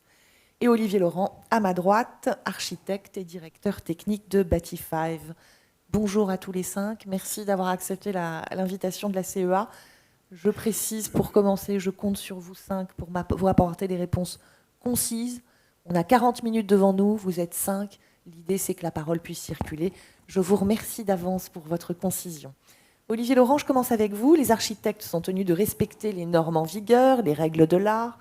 Sur les normes, les choses ont énormément évolué en France. Olivier commençait à nous en parler Olivier Boniface lors de son introduction. La réglementation sur les constructions prend-elle désormais en compte l'impact environnemental ? Oui, depuis l'accord de Paris qui a permis de poser les objectifs visant à diminuer, voire maintenir le dérèglement climatique à des niveaux raisonnables pour la deuxième moitié du XXIe siècle, il a été la principale mesure est la neutralité carbone à échéance 2050. Cette neutralité carbone, elle est entendue comme un équilibre sur le territoire national entre les émissions anthropiques par les sources et les absorptions anthropiques par les puits de gaz à effet de serre, que sont les océans, la forêt et en général tous les végétaux qui fonctionnent avec la photosynthèse. La France, c'est bien sûr à légiférer. La première fois, c'était la loi de transition énergétique pour la croissance verte en 2015. Ensuite, il y a la loi Élan en novembre 2018 qui a institué les premières règles de la RE 2020. Ensuite, la loi énergie-climat qui a arrêté le fait que la France serait en neutralité carbone en 2050. Et plus récemment, la loi climat et résilience en août 2021 qui a décliné tous les moyens pour arriver à cette neutralité carbone. Et qui concerne directement la construction. Et qui concerne directement la construction. Le principe de cette réglementation environnementale et non plus réglementation thermique, c'est de continuer bien sûr à améliorer la performance énergétique des bâtiments, c'est aussi garantir la fraîcheur dans les bâtiments et de limiter l'inconfort des usagers en période caniculaire, puisqu'on sait qu'il va y avoir de plus en plus d'épisodes caniculaires. Et donc, agir aussi sur le frais dans l'habitat. Il faut agir sur le frais dans le bâtiment. Et on verra que ça a des conséquences sur la reconstruction. Alors, qu'est-ce que ça signifie construire neutre ou bas carbone, concrètement, voilà. Pour un architecte comme vous? Qu'est-ce que ça veut dire?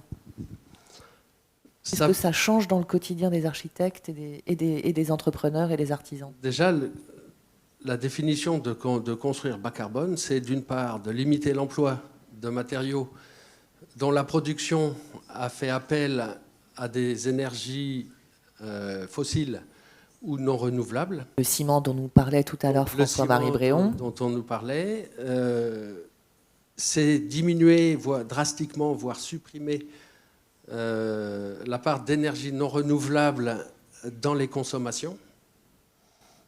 Donc, jusqu'à maintenant, on avait une consommation en tonnes équivalent pétrole. Aujourd'hui, on va avoir un pourcentage des consommations qu'il ne faudra pas dépasser en non renouvelable et un pourcentage de consommation d'énergie renouvelable qui va aller progressivement en augmentant. Et puis, une nouvelle chose qui est extrêmement importante, c'est l'analyse du cycle de vie du bâtiment en matière d'impact carbone sur une durée de 50 ans. C'est-à-dire que ce qui... De la naissance des matériaux pour construire le bâtiment à la fin de vie à 50 ans, oui. Si on estime que c'est 50 ans, la fin de vie d'un bâtiment. Et donc, cette analyse du cycle de vie, c'est la quantification du poids carbone, donc matérialisé en kilos, en tonnes, les émissions de gaz à effet de serre, donc le poids carbone, dans 5 contributions.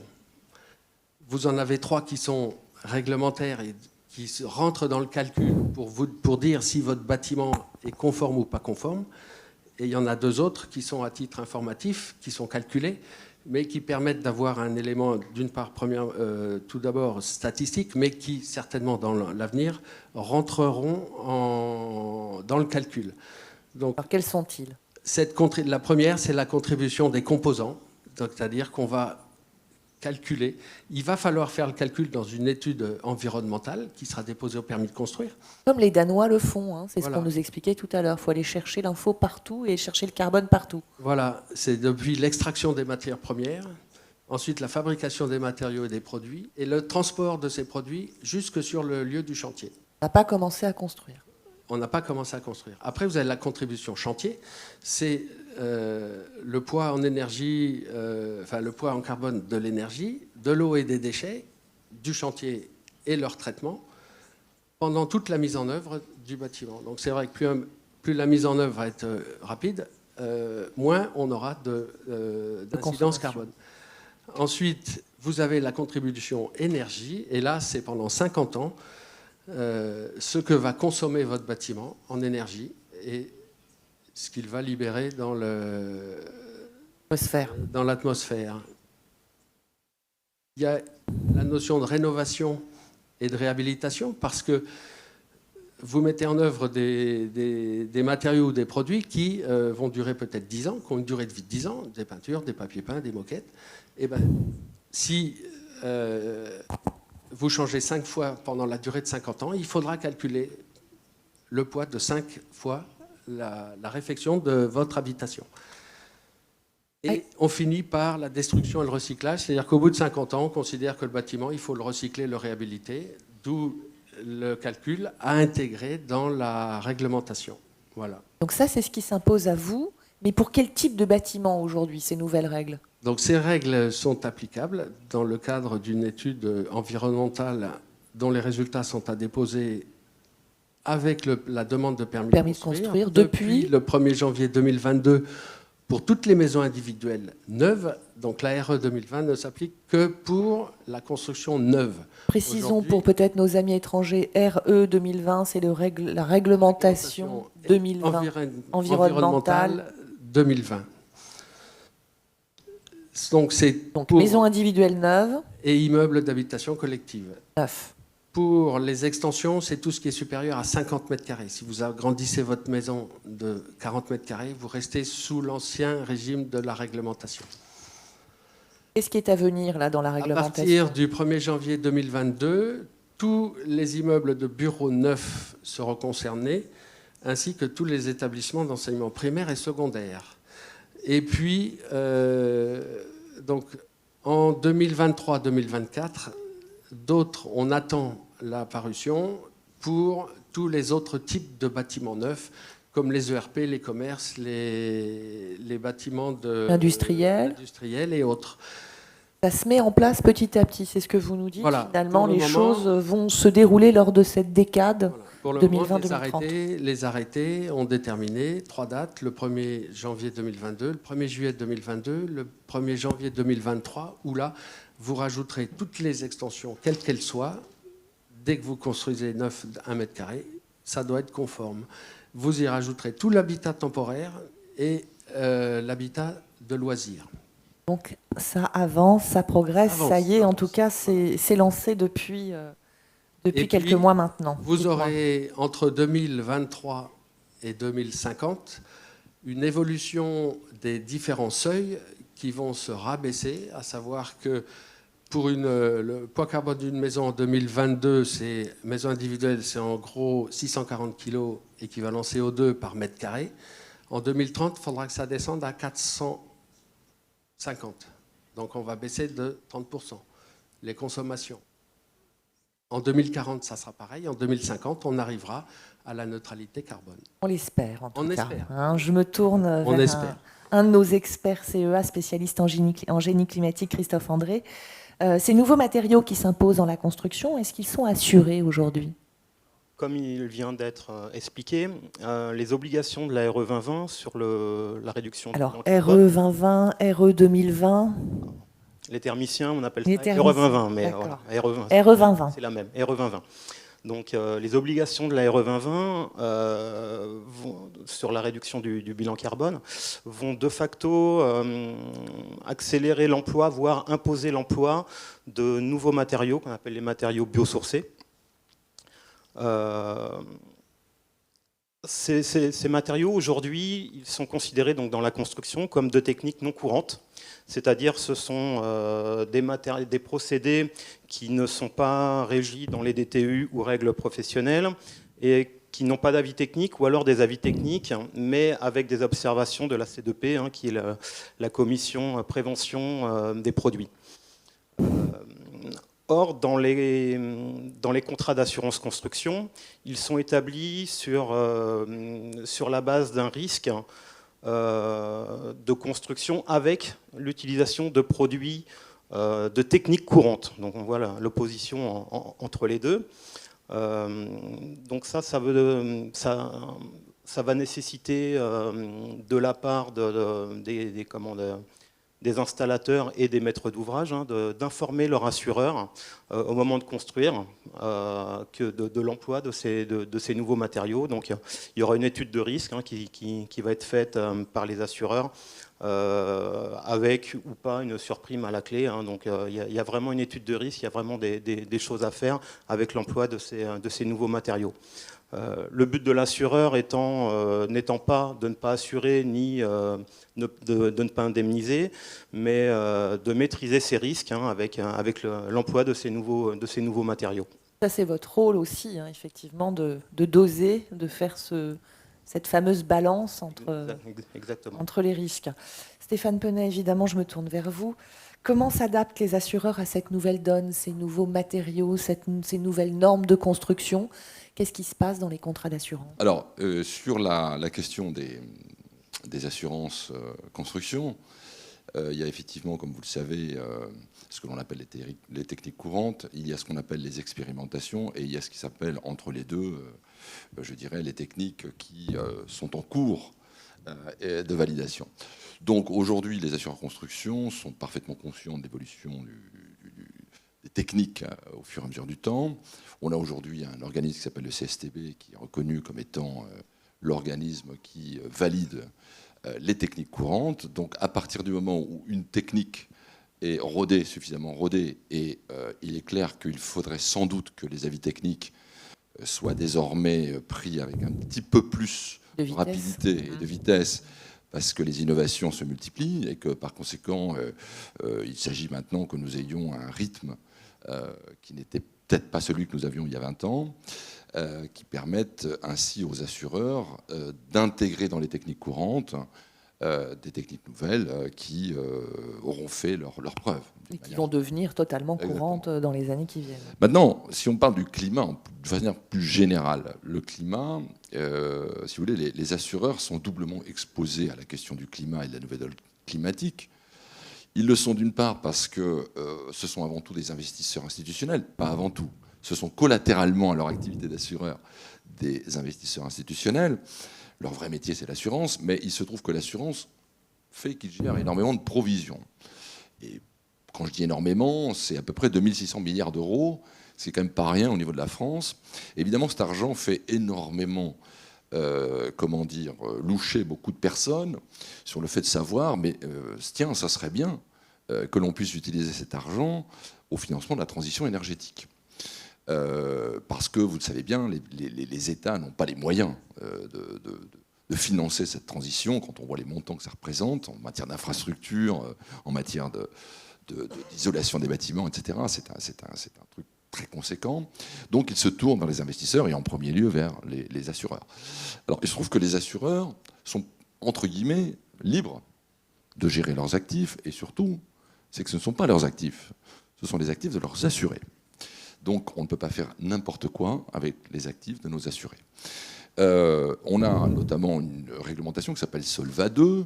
Alors, on critique beaucoup Solva 2. Nous, les assureurs, on l'aime bien. Ça fait toujours bien de critiquer ce qui nous vient d'Europe.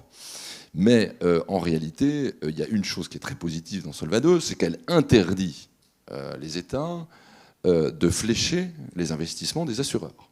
D'accord ? Elle leur demande des critères de solvabilité, mais elle ne peut pas les obliger, comme vous savez, on le faisait dans les années 80, quand on avait des entreprises nationales d'assurance, pour ceux qui étaient là à l'époque, Cannes, la GFUAP, où l'État disait, bah, tiens, on va faire acheter par l'UAP 40% de telle banque, machin. C'est terminé, ça. Alors, c'est un peu embêtant, parce que les pouvoirs publics aimeraient bien flécher davantage nos investissements sur la transition énergétique, et donc, ils passent par ce qu'on appelle en gros, le disclosure, le reporting. En gros, ils nous disent, écoutez, on va vous obliger à rien, mais par contre, on va vous obliger à rendre des comptes sur ce que vous faites ou ce que vous ne faites pas pour la transition énergétique. Et c'est toute l'avalanche réglementaire en matière de disclosure qui nous tombe à la fois de Bruxelles et de Paris. Et finalement, c'est l'idée de se dire, c'est le risque d'image qui va vous rattraper. Et en fait, c'est vrai qu'aujourd'hui, les assureurs, et depuis la COP 2015, depuis la COP 21 en 2015, il y a eu quand même un gros déclic chez les assureurs sur ce plan-là, en matière de finances durables. C'est comme ça qu'on appelle dans notre jargon la gestion d'actifs responsables. C'est-à-dire que les assureurs se sont aperçus, il y a 3 raisons qui poussent les assureurs finalement à aller naturellement vers la finance durable. Premièrement, le risque d'image. S'ils font rien, on a des ONG attentives qui s'appellent les Amis de la Terre, qui ne sont pas tellement les amis des assureurs, et qui scrutent à la loupe tout ce que font les assureurs et se précipitent à dénoncer qui aura investi dans une mine de charbon, qui n'en aura pas fait assez sur les labels ISR, etc., etc. Donc ça, c'est une des premières raisons. La deuxième raison, c'est que les clients sont demandeurs. Et vous savez qu'une grosse partie des actifs, c'est de l'assurance vie. Et donc, aujourd'hui, il y a de plus en plus d'assurés vie qui veulent un contrat responsable, qui disent « je veux savoir où va mon argent, je veux pas qu'il aille polluer la planète ». Et puis enfin, il y a une troisième raison qui pousse les assureurs à faire ça. C'est que enfin, leur cerveau gauche a fait le lien avec le cerveau droit. C'est-à-dire que jusqu'à longtemps, les gestionnaires d'actifs étaient des gens totalement indépendants et isolés des assureurs, donc chacun travaillait dans son coin. Et puis à un moment donné, on s'est dit, mais attends, par exemple, si j'investis dans l'huile de palme, ça rend les gens malades. Or, moi, j'assure la santé des gens. Il faudrait peut-être que je réfléchisse un peu à ce que je fais aussi avec mes actifs. Et c'est le cas aussi dans les investissements, entre guillemets, verts. C'est que les assureurs se sont dit, si je continue à financer du charbon, des énergies fossiles à tour de bras, est-ce que je ne suis pas en train de me créer mes sinistres de demain, en catastrophe naturelle ou en aléa naturel, que finalement je vais devoir payer par l'assurance? Donc on a là 3 raisons naturelles qui font qu'aujourd'hui, il y a un vrai mouvement qui s'est fait autour de la finance durable par les assureurs. Je pense qu'il continuera. Espérons que l'avalanche réglementaire ne sera pas supérieure, en tout cas que l'énergie que nous devrons mettre dans la compliance aux réglementations européennes et françaises sur le disclosure ne devra pas être supérieure à celle que nous mettrons à faire de l'investissement durable. C'est tout ce qu'on peut espérer. Les mois prochains, vous le dirons et nous le dirons. Olivier Glouf, donc la réglementation, on refait un petit tour vers nos bâtiments neufs et nos bâtiments à rénover. La réglementation ne s'applique pas encore, la RE 2020, aux bâtiments existants et aux travaux de rénovation. Et c'est justement un des points problématiques de notre sujet. En cas de dommage, quand on rénove, est-ce qu'on reconstruit durable ou est-ce qu'on reconstruit à l'identique? Bonjour à tous déjà. Évidemment, j'aurais bien aimé répondre oui à cette question, durable forcément, mais les choses ne sont pas si simples. Nous, experts d'assurance, lorsqu'on intervient, c'est qu'il y a évidemment un contrat d'assurance entre un assuré, un assureur, et on se doit de respecter ce contrat d'assurance. Et quasiment la première chose à faire, c'est de lire le contrat d'assurance et de le respecter. Et effectivement, les contrats d'assurance, en règle générale, systématiquement, ils demandent une reconstruction à l'identique. Donc effectivement, à l'identique pour les bâtiments neufs d'aujourd'hui qu'on va construire à partir de 2022, ils seront durables. La question ne se posera plus. La problématique, c'est tous les bâtiments existants, anciens. L'essentiel. L'essentiel, les millions de mètres carrés qui peuvent être sinistrés. Et là, il y a effectivement une problématique sur cette reconstruction à l'identique. Évidemment, il y a, dans les contrats d'assurance, il existe des garanties spécifiques. Il peut y avoir des garanties de mise en conformité qui peuvent s'appliquer. Par contre, ces garanties de mise en conformité, souvent, sont des garanties qui sont plafonnées. Et qui concernent essentiellement la question énergétique des bâtiments ? Pas forcément énergétique, mais en tout cas, les mises en conformité, en règle générale, c'est des mises en conformité réglementaires. Et comme on vient de le dire, la RE 2020, elle s'applique pour les bâtiments neufs, mais pas pour les bâtiments rénovés existants, en tout cas pas aujourd'hui. Pas encore. Peut-être qu'elle évoluera, mais aujourd'hui, ce n'est pas le cas. Et donc, ces garanties de mise en conformité, finalement, ne sont pas adaptées à la RE 2020. Elles sont par contre peuvent être adaptées pour ce qu'on appelait avant, donc il existe encore la RT 2012, et notamment on parlait du l'énergie, thermique, oui. Où là, effectivement, ces mises en conformité sont intéressantes à ce niveau-là. mais pas pour la RE 2020.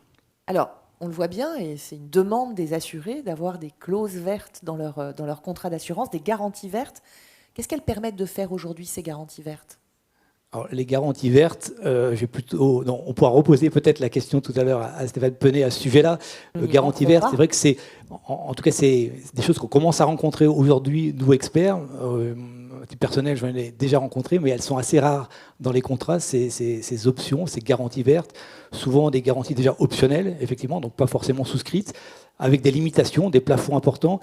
Et puis, en tout cas, pour celles que j'ai eu l'occasion de rencontrer, une particularité de gestion, parce que dans mon cas, la prise en charge était à 50% pour l'assuré et 50% pour l'assureur, ce qui signifie qu'en termes financiers, c'est pas facile pour les assurés de mettre en application cette garantie dite garantie verte. Et alors, si on a des techniques équivalentes, si finalement les nouveaux matériaux sont aussi bons que les anciens, comment vous procédez-vous entre l'assuré et l'assureur ? Alors, évidemment, c'est notre rôle d'expert de travailler là-dessus. On parlait d'une reconstruction à l'identique. Évidemment, à partir du moment où il n'y a pas de véritable différence de coût entre un matériau durable ou un matériau identique, je pense que ça pose de problème à personne. Donc, c'est pour ça qu'il faut que nous, et ça fait partie des sujets, en tout cas au niveau de la CEA, c'est-à-dire qu'on forme nos experts. C'est un point qui est très important pour nous. Ça fait un certain temps qu'on travaille dessus, et notamment par rapport à la RE 2020 qui n'est pas si ancienne que ça, finalement, même si ça fait longtemps qu'on commence. Il est en vigueur que depuis le 1er janvier. Voilà, mais il a fallu donc anticiper, nous, au niveau de la CEA, pour former finalement les experts des différents réseaux d'expertise.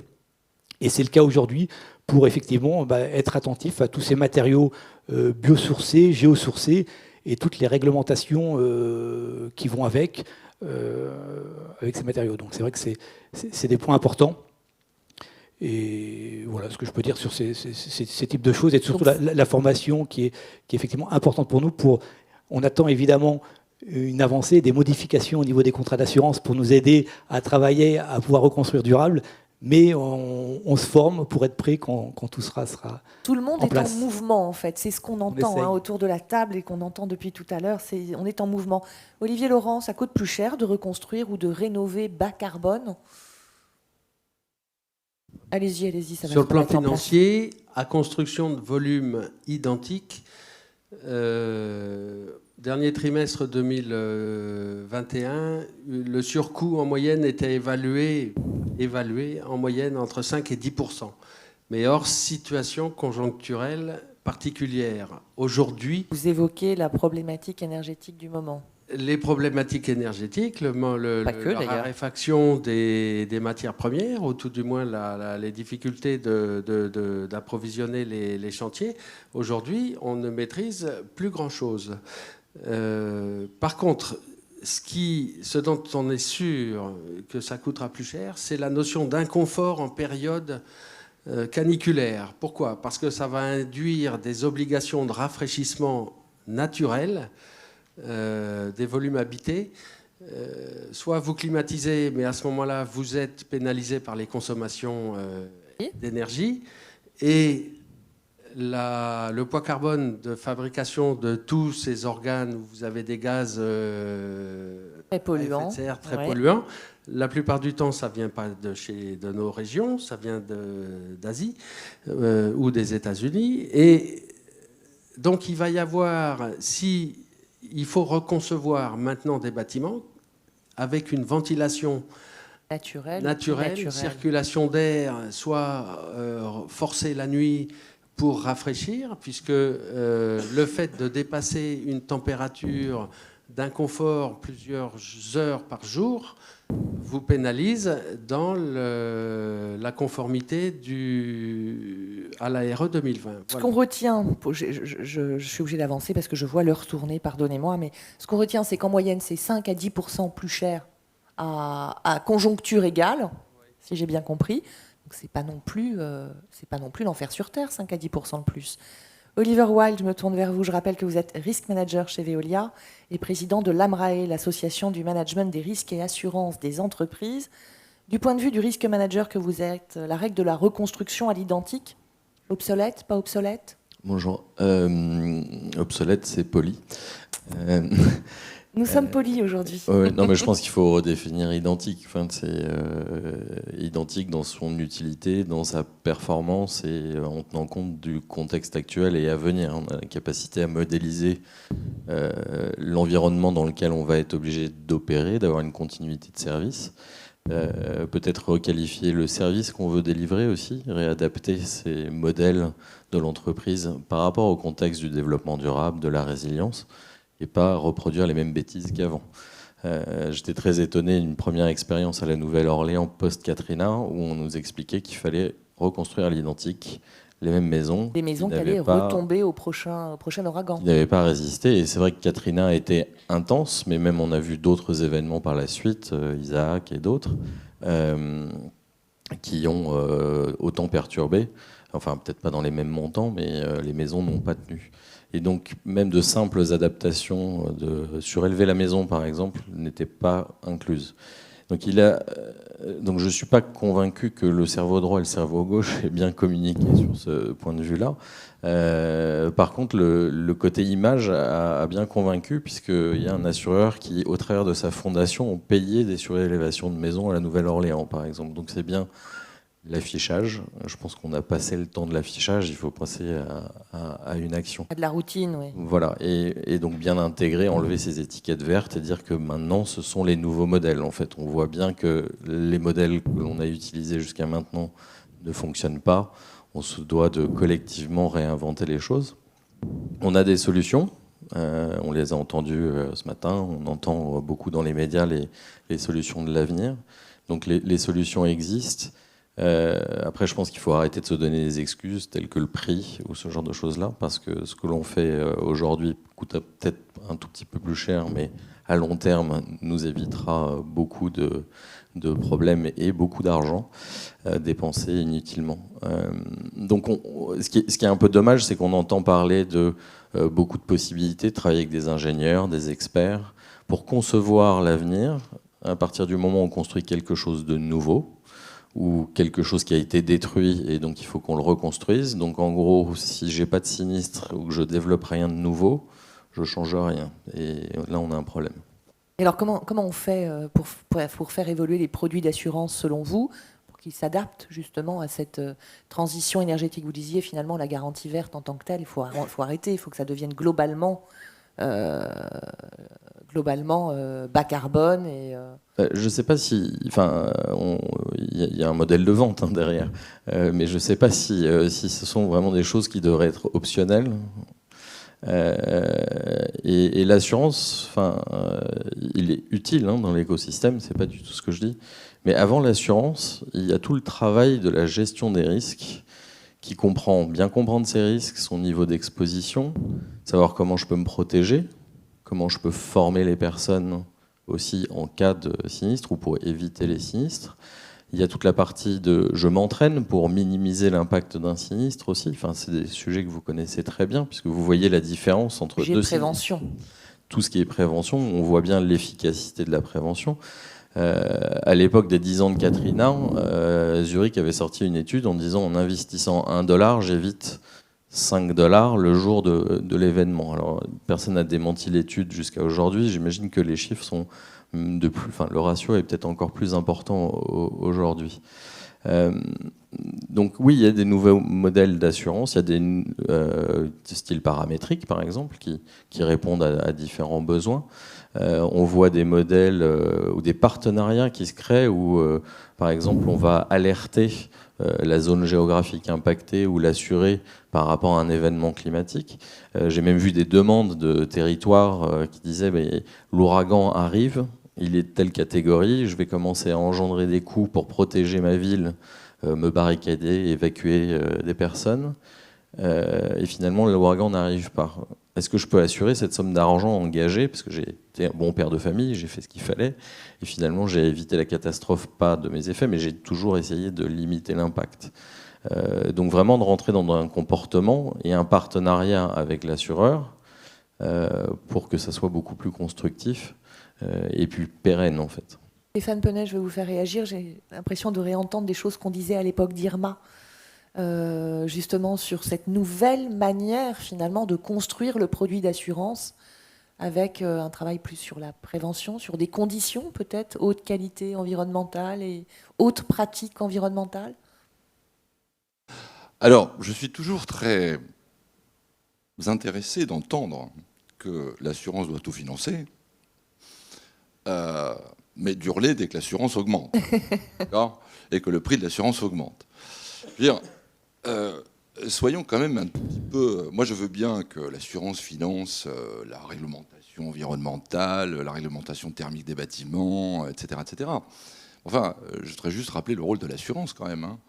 Parce que nous, à côté de ça, et Eric l'a très bien dit tout à l'heure, on doit affronter dans les 30 années qui viennent un doublement des catastrophes naturelles. On a aujourd'hui un régime catastrophe naturelle, et je pense que nos amis de la CCR le savent très bien depuis 4 ans, qui est en déséquilibre technique. Et toutes les prévisions nous montrent qu'on va devoir gérer cela, je dirais, avec de plus en plus de fréquence et de plus en plus d'intensité. Alors moi j'ai envie de dire, chacun son rôle là-dedans.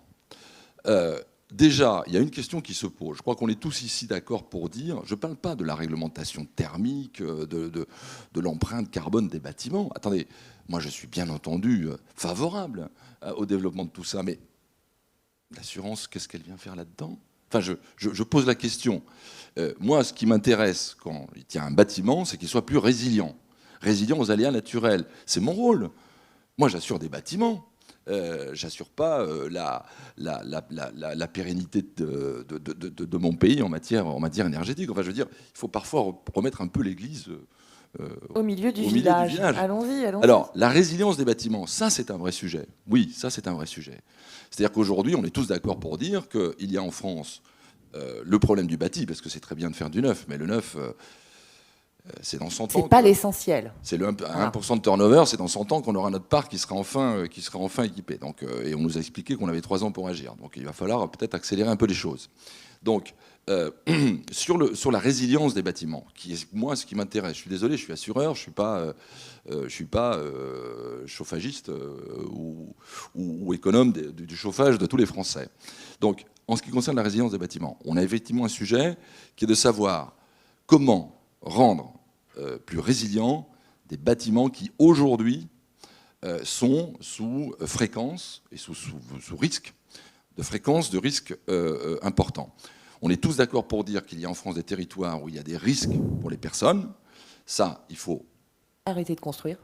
Non seulement arrêter de construire, mais exproprier. Mais exproprier. Le fonds Barnier. Et voilà. Et ça, c'est des choses qu'il faut faire, effectivement. Notons d'ailleurs que toutes les politiques de prévention contre les risques naturels français sont essentiellement tournées vers les personnes. Donc les bâtiments, s'il y a quelque chose à faire, c'est à nous collectivement de le faire. Deuxièmement, on sait qu'il y a des bâtiments sur lesquels il n'y a pas de risque pour les personnes, mais on sait bien qu'il y a de la récurrence qui fait qu'il y a un coût pour les bâtiments eux-mêmes. Et donc ça, effectivement, il faut transformer ces bâtiments. 3 questions, toutes bêtes. Premièrement, est-ce qu'on sait répertorier ces bâtiments? Est-ce qu'on sait où ils sont? Je dirais que pour les submersions marines, les inondations acinétiques lentes, les tempêtes, on sait à peu près. Sur tout ce qui est ruissellement, on ne sait pas. On ne sait pas, et Eric l'a très bien dit, il nous faut des cartographies sur le ruissellement si on veut repérer ces bâtiments sur lesquels il va falloir faire de la résilience durable. Sur la grêle, on n'en sait rien non plus. La grêle est la grande délaissée des périls aujourd'hui. Or, je pense que, et les assureurs le savent, et nous le savons, on paye très cher les sinistres liés à la grêle. Donc ça, c'est la première chose. Comment les repérer? 2, comment les rendre résilients? Est-ce qu'on sait aujourd'hui rendre ces bâtiments résilients, oui ou non? Alors j'ai envie de dire que oui sur l'inondation. Sur la sécheresse, je ne parle pas des nouveaux bâtiments, mais je parle de ceux qui existent déjà. Il nous semble qu'il y a beaucoup de choses à documenter sur ce sujet. On sait aujourd'hui, par exemple, que déraciner autour, des systèmes de drainage intelligents permettent de diminuer le risque, mais on est sûr qu'il y a certainement beaucoup d'autres choses à faire. Et là, on pense qu'il y a des programmes de recherche et des expérimentations à faire pour éviter la chronique d'un sinistre annoncé.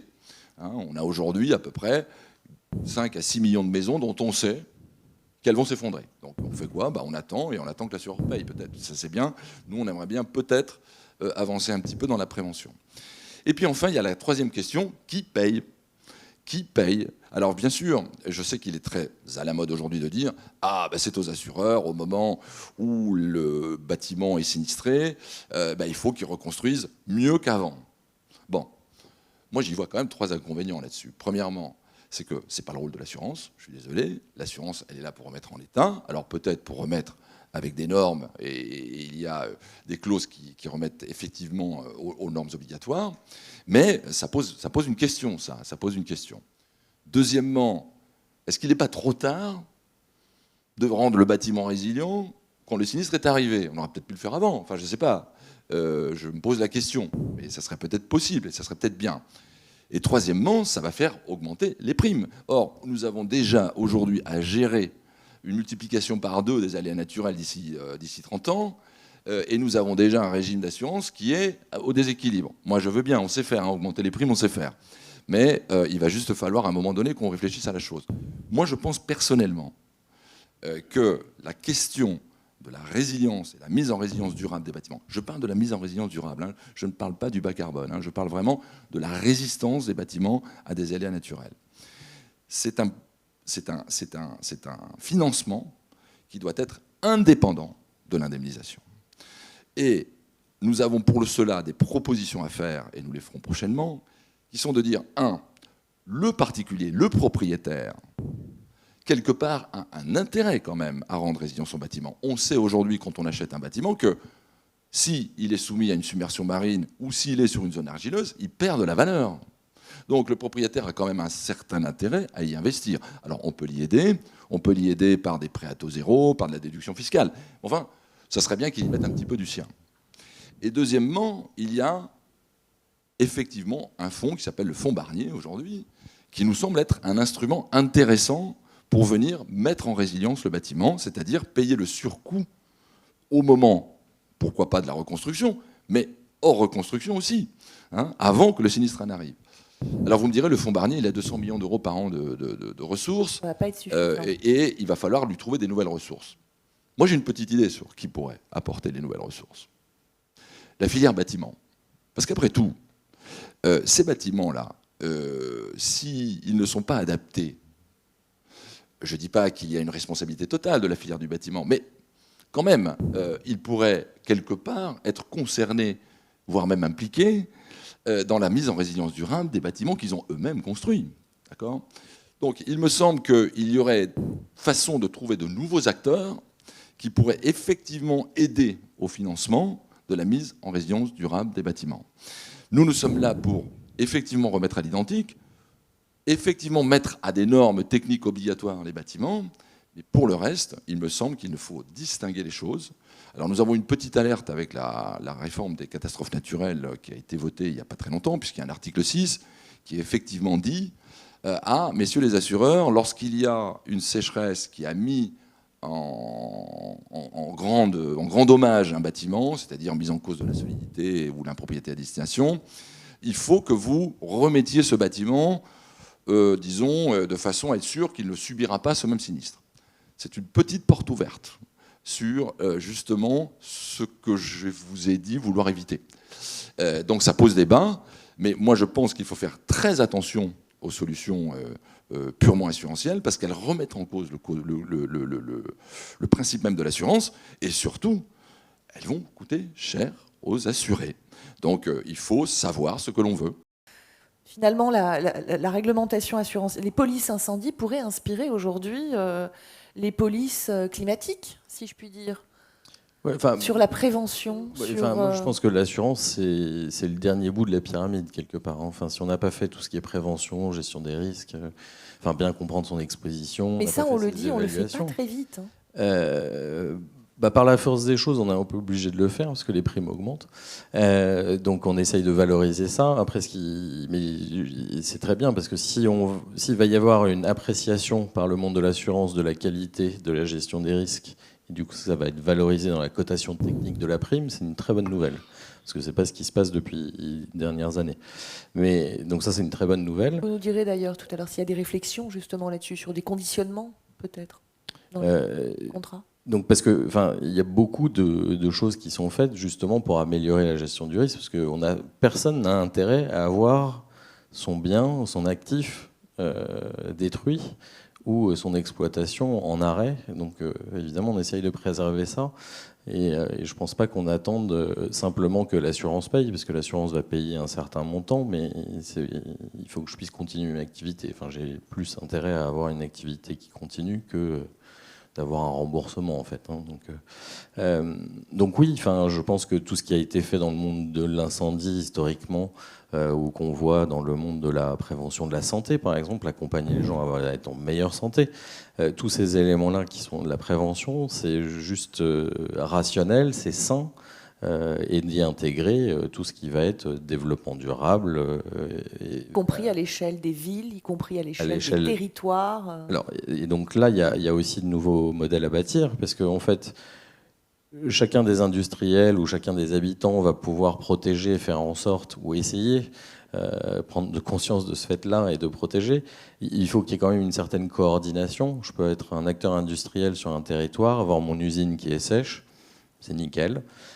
J'ai tout bien protégé, sauf que mes salariés ne peuvent pas venir pour produire. Dès que je produis quelque chose, je ne peux pas le sortir du bâtiment parce que le territoire est inondé.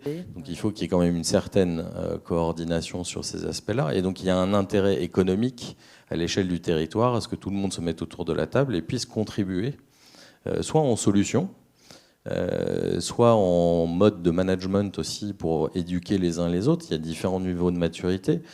Il n'y a pas forcément une fonction risk management, même si elle se développe dans les villes ou dans les collectivités territoriales. Donc le privé, je pense, à apprendre et créer des partenariats aussi, tant dans la prévention que dans la gestion de crise, que dans la reconstruction post-événement. Merci messieurs pour vos explications.